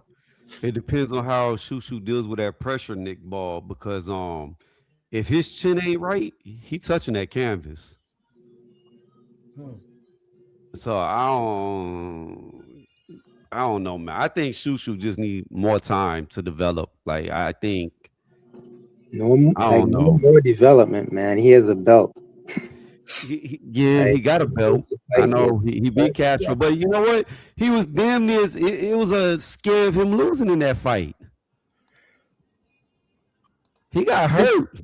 Yeah, that was a tough fight. I mean, I'm not gonna lie. And that's what I'm saying. If Castro hurting you like that, but Castro can punch though. Yeah, Castro. Yeah, but Espinoza hit harder. Yeah, I think what is Espinoza stop like 24, 25 people? Something like that. In like what, 27, 28 fights? Hey man, look, at the end of the day, I'm gonna box wreck him. Hold on. At the end of the day, if you stay at the end of Espinosa, at the end of his punches, you in trouble. You can't be at the end of nothing that this man is throwing. Yeah, he's 28 wins. My bad, Dub. He's 28 wins with 24 knockouts. Well, most of those knockouts, I mean, were they in Mexico against guys we don't know? Yeah, he's fought. Nah, they was in America. Most of them, really? Even before the Robeisy fight, the first one.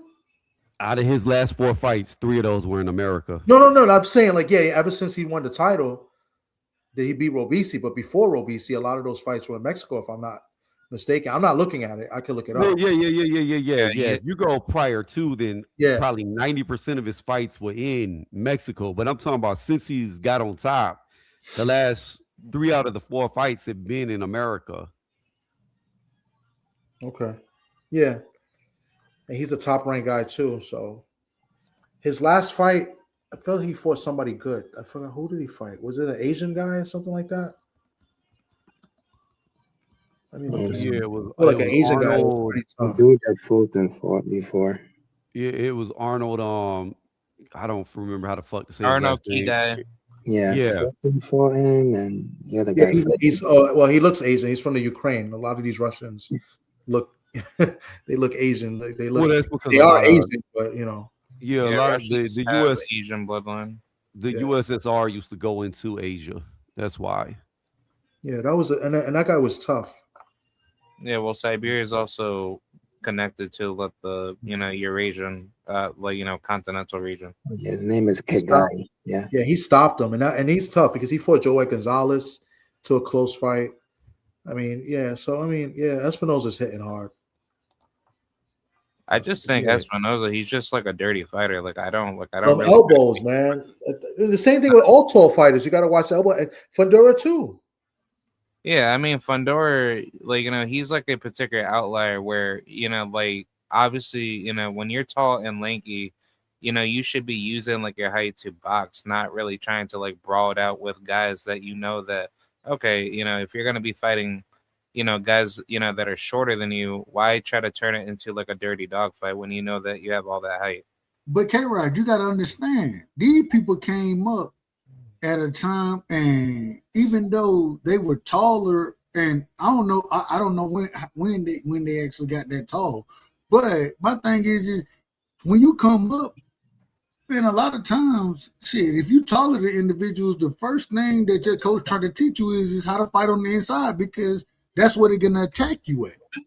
Now, I want you to fight behind your jab. I want that, but this is the attack that they're gonna come with. So if they end up getting on the inside, this is what we're gonna have to beat you on the inside. And unfortunately, elbows and all that stuff, it come into play on the inside. Right now, if you teach a fighter, which I think Fundora is learning, I can't say this about Espinosa yet. I think Espinosa got a decent jab, nothing special, but I think Fundora, what he's learning right now, I think he's learning how to utilize and fight from that outside. And what is Fundora? 20, he about 27, 28, somewhere in there. So once if I can be long, tall, you know what I'm saying, and then understand how to fight on the inside, nigga, I'm keeping that stick on you from the beginning. If I can keep the stick on you for 4 rounds and win 4 rounds, I don't want to fight, because once it becomes an inside fight, it's a 50-50 fight. And I already got 4 rounds on you. Let's see what happens. Yeah, I mean, go back and watch like the Brian Mendoza fight. Like I will he say didn't Fundora, utilize his jab against Brian Mendoza though. Yeah. But I'm using that, as a perfect litmus test to show that no matter how big and tall you are, those particular fundamentals that you should be good at while being tall, that should be coming into play as you're developing as a fighter. So with Fundora's, particular skill set, it should not have to be a rock'em sock'em robot type of fighting style. But K-Rod, they did something backwards on us. And I agree with you. Like if me and you, we agree that, man, if you're the longer guy, we're gonna teach you how to utilize your jab. That's what we want you to do. They did something backwards on us. They said we're gonna teach you how to fight on the inside first. And even though Fundora took punishment, in my personal opinion, even with the when he got stopped by Brian Mendoza, big overhand right? Was it truly a skillful setup? I can't say that. But hey, he got clipped, and the man was asking, he was ordering fries on the damn canvas. So it is what it is. But at the same time, the way that they're teaching these guys now, they're saying, okay, this is what you struggle at. You know what I'm saying? Now I'm gonna make you, and this is what I'm hoping. This is what I'm hoping, because this is what I would do. If I'm coaching Fundora now, bro, we ain't working on the inside game no more. Nigga, we working on your jab. The entire fight camp. We making sure your jab is, bro, you gonna have the best. We working on that. And why? Because you already understand how to fight on the inside. You can accept that if you need to. But if you can keep that stick out there, you can double, triple, quadruple that jab up and continue to land it, bro, you can win the fight with that. And if for some reason they get around your jab and they can make it an inside fight, well, you already understand how to do that. You already understand it. So that's why I think Sebastian Fundora, I think he has a chance to be special. I mean, yeah, he can. It's just more like, he should have noticed this like a longer time ago, because it's like, yeah, like I get it. Like, up and coming young fighters always learn, on the job, regardless of how many, amateur fights that they have. But it's more like, if you want to be great, in the sport, you should be learning a lot faster. So therefore you can excel at how should I say, as a better fighter. So therefore when you reach that elite level, you're already there. to basically understand those tougher styles coming into your tougher fights. I mean, that's how I used to do it back in back in high school, when I used to wrestle. Absolutely, but the first thing the first thing you do, man, I want you to be great at this, right? So we got you good at the inside game. Now I need to make you great, and maybe it should have been backwards, but the problem is because of your size, they're gonna fight you on the inside. That's what they want. That's what they can't beat you on the outside. And in their mind, you tell me anybody who ever beat Fundora with a jab. You tell me. We ain't never seen that. Yeah, because he's able to use his size to. So I gotta get you right with this because it's gonna be inside fighting, but at the same time, if I can get you right there, and then I can show you, man, I can start at 20, however old he is, I can start you utilizing your jab consistently. All right, I'm starting to build a monster. That's my mindset. I'm starting to build a monster. So I understand what you're saying. I'm just saying that, I would have. When you that damn tall, bro, that's what niggas gonna do. You gotta learn to fight on the inside when you that big.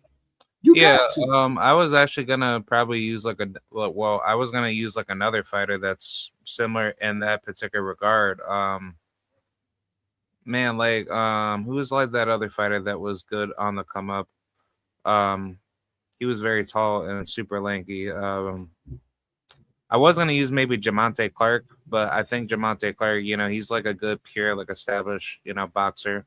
So I totally forgot. So I'm gonna shrug that off because I don't want to hold that up, into a thinking battle. But yeah, back to the whole Fundora thing. Yeah, I agree. He has a lot of time left to put himself at a greater position. My only counter argument to that is just that if you know that you see these flaws, while you were coming into the sport, that should be the rule number one to be a student of the game while you're in the gym growing, to be like, okay, these are certain things that I know that I may not be good at. Let me sharpen these tools up, so therefore I can put myself in a better position to succeed. So once you're at the world title level, you already know what to do, because it's Fundora, when he I should say, when he uses his jab, he has such a great accuracy to land that jab effectively when he has his distance to be measured.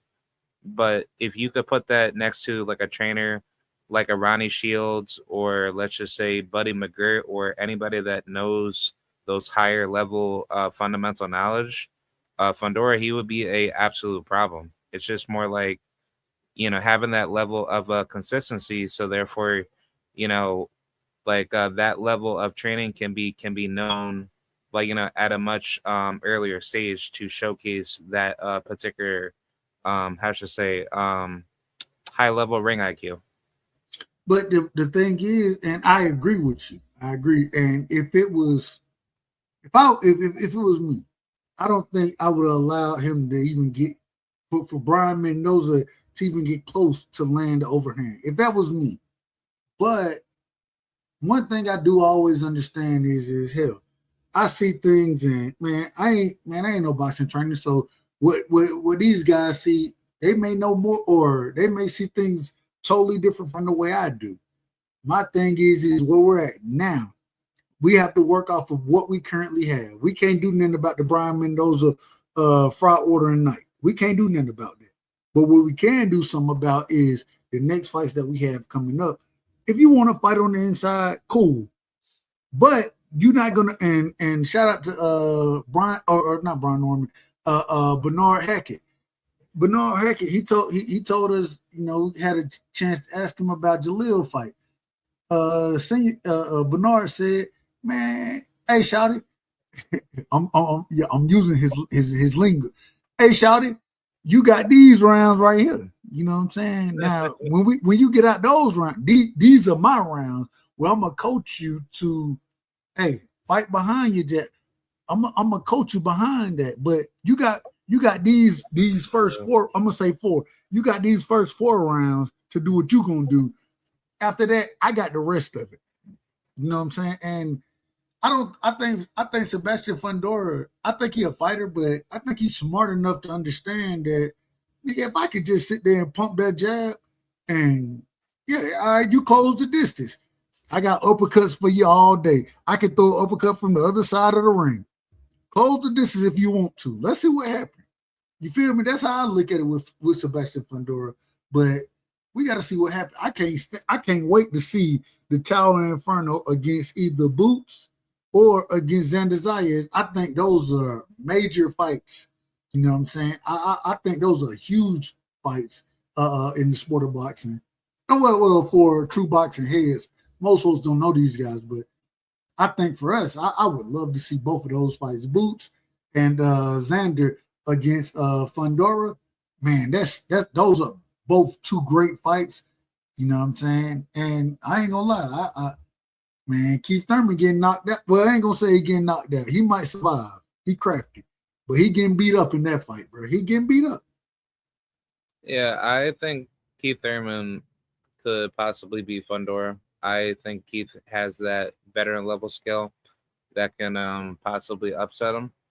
But if Fundora gets a victory, like I don't really have anything to contest, up against that. If he's able to pass up against a guy like Keith Thurman, so I think overall, hypothetically speaking, of Fundora, if he gets passed through Keith Thurman, I think one of the toughest fights heading into the future will definitely be Boots, Xander, and I'll throw in Virgil Ortiz in there because I just think that type of style will definitely give him like a tougher battle. But I think as far as like Fundora's level of like where he's at right now, this is a very interesting time to see like where he's gonna shine.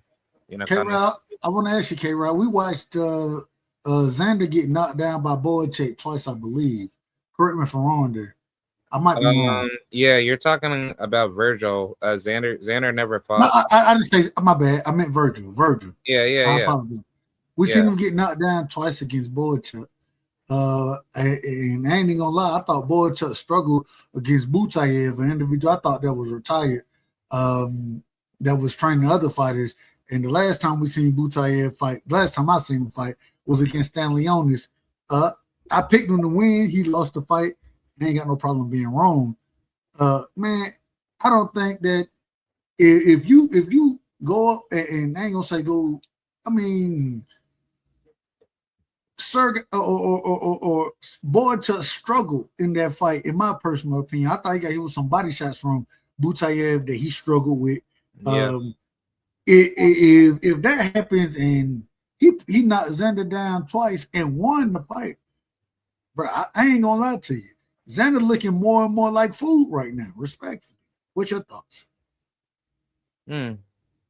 Yeah, I honestly like I think where where everything stands. I mean, every fight is a 50-50 fight heading into the 154 gauntlet. So it's just more to do with like how the styles really mesh. And I think at the very top, Xander and Boots and Fundora will definitely be like the top, players. But I wouldn't be surprised if Virgil Ortiz he possibly gets any victories as well, because it's like anybody can easily take it take how should I say any fighter out.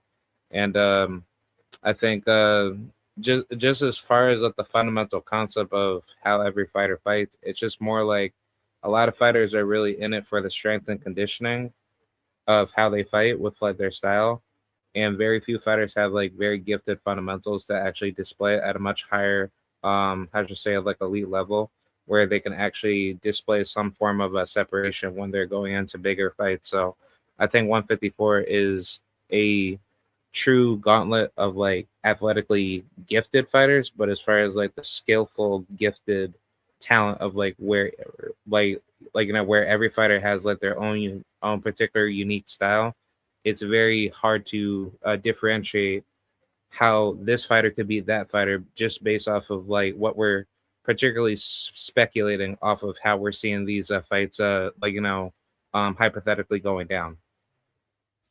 Hey, TD, real quick, TD, last question, and I'm done after this. I apologize for making. I probably made the show too long, but did you talk about the what's my brother name, man? The Boogeyman versus Josh Kelly. What's the Boogeyman? Yeah, we opened. That was the first one we spoke about. Yeah. Oh yeah, background. Yeah, that was it was an interesting fight. I mean, Hey, y'all have a good night. I thought overall it could have been a draw. I thought overall. Oh yeah, okay. I thought overall it could have been a draw. I'm not mad at the decision either way, but I did think that Kelly boxed well in the beginning of the fight, the first half, but the second half, I thought he did a little bit too much running and a little bit too much clinching. And, I didn't realize this until a little while ago that one of the judges scored the last round 10-10 in a round that Bakram clearly won. How do you score 10-10 round? I don't exactly. If he scores it, and what happens is if that judge scores it 10-9 for Bakram instead of 10-10, it's a majority draw, and Bakram is still the champion. I don't understand 10-10 rounds. I don't understand that. Unless everybody get knocked down, then I gotta not. Okay, I understand the 9-9, but I don't understand. I never understood 10-10 rounds. Somebody got to edge it out, in my opinion. But I mean, shout out to the judges. They did what they did, man. I thought it was a tough ass fight. At the end of the day, I thought that, man, Bakram, the man, he did a horrible job cutting the ring off, got dropped with a jab. Not gonna lie, I've never been a huge Josh Kelly fan, but from what I've seen from Josh Kelly always been a really good boxer. You know what I'm saying? Had power at certain times in his career, but never been like a knockout artist and nothing like that. I think, I had Josh Kelly winning. I just thought that, man, when you're doing it like that, if I'm gonna be on the front foot, just cut the ring off. And what happened to individuals cutting off? Or teaching how to cut the ring off? It seems like trainers these days don't teach this anymore because most folks don't know what they're doing. Yeah, and it didn't seem like Bakram he didn't have a clue as far as how to cut the ring off to let his punches go. And I'm like, bro, I don't know. It seemed a tad bit weird, but and I'm not saying weird as far as he throwing the fight or nothing like that. I'm just saying for you not to know how to do that, and Josh Kelly to be giving you the movement he giving you, you couldn't find it. And right, that's one of the you learned that early in boxing. So I don't know. Go ahead. I apologize. No, you good. I mean, we pretty much spoke about it, but I agree with you. Kelly, I thought did well boxing, in the first half of the fight, but there were rounds where, Bakram couldn't cut off the ring, but Kelly wasn't really throwing much. He was literally running, you know what I'm saying? And then eventually he got gassed. And kind of what I thought the fight would be, like I thought Kelly would do this in the beginning, and I thought he would gas out, but I thought Bakram would get to him and stop him. And he got to him in the 9th round, but he couldn't finish him.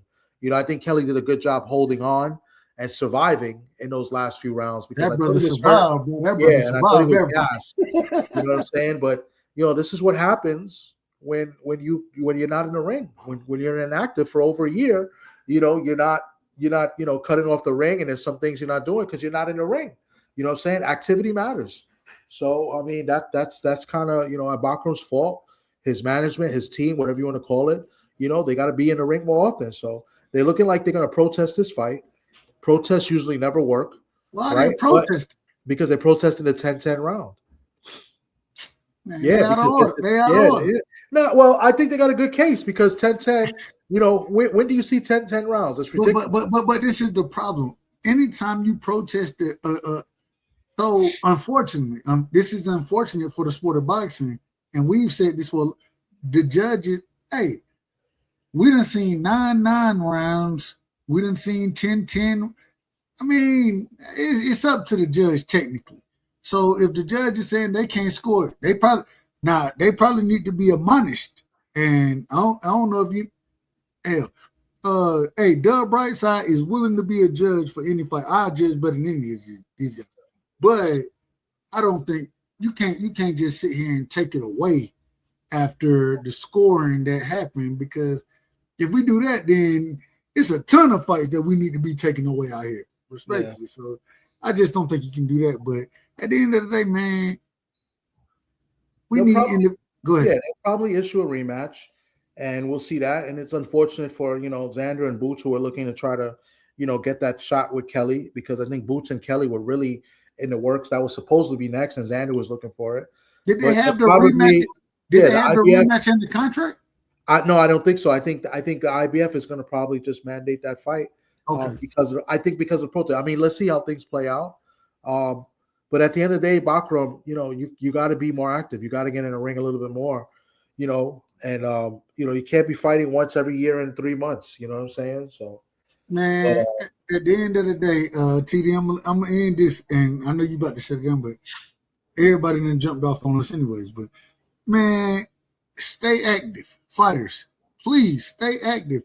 If you're active, regardless, even if it's a tune-up, regardless, man, 2-3 fights a year is fantastic for you because you're active.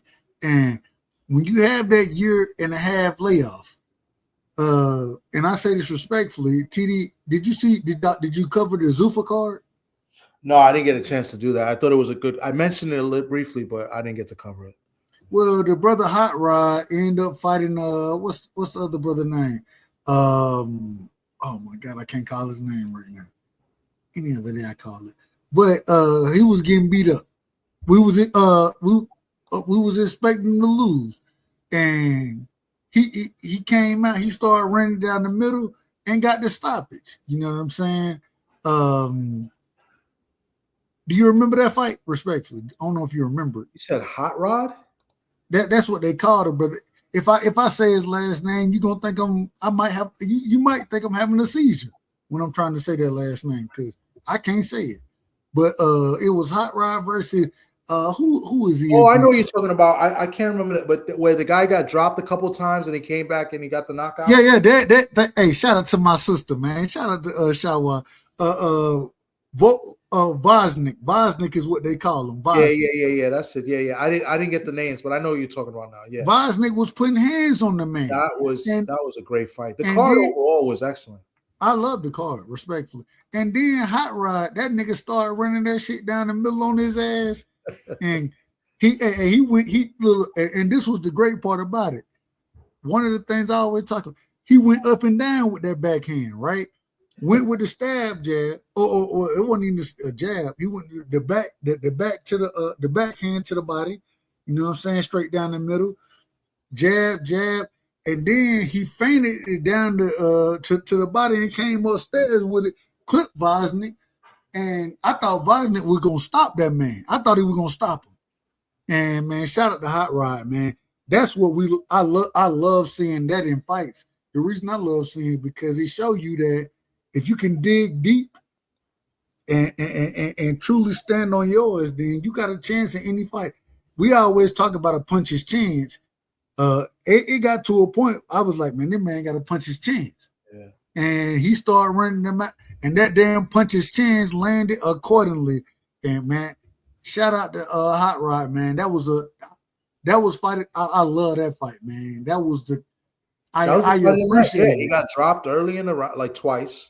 He got dropped 3 times. He dropped Kovacic, whatever Kovacic. I'm probably saying his name wrong. He dropped him twice and it ended up, stopping him. Yeah. That was a good fight. It's fun. It's crazy because I wanted to go back and watch it again because I was on a show while it was going on. So I'm doing I'm on the panel doing the show and watching the fight same time. I'm like, oh my God, these fights is good. Boacek and Buliev was good. The Jalil Hackett and that Puerto Rican kid. Oh man, that was a fantastic fight. They were going at it. I mean, I gotta give credit. What credit is due. Shout out to Bernard, because I thought Jalil got a little out of order. I thought he got out of order there. Why you say that? Well, because and when we kind of talked about, hey, Bernard is a friend, so we talked to him a little bit, and I thought, hey, Jalil kind of caught him early in the fight, and I thought he got a little reckless.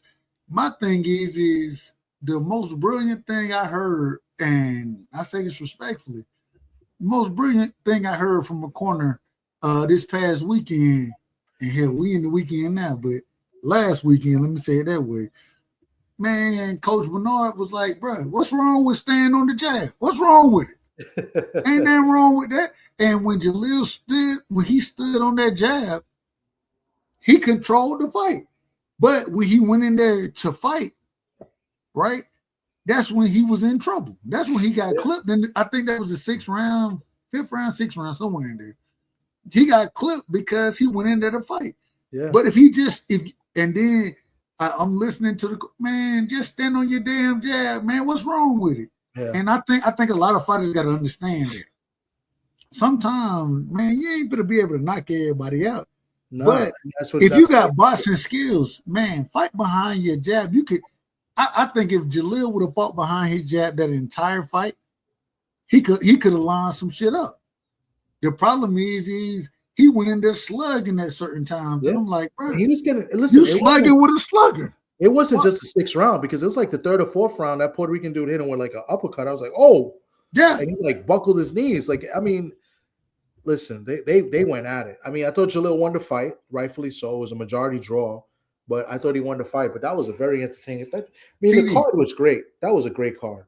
TD, let me last question. I'm out of here after this. At what point in time, I understand excitement. We are, and me and you as boxing fans, we want the excitement. We want to see the knockouts. But I appreciate good boxing.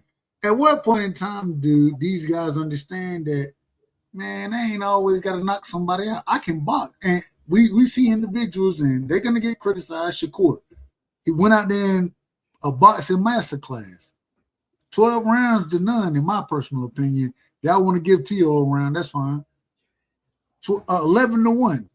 That's a boxing masterclass, in my opinion. At some point in time, you got to understand, bro, I ain't got to knock everything out. I know you want to be exciting, but for you to be exciting, you know how you be exciting? Set your shit up accordingly. Yeah.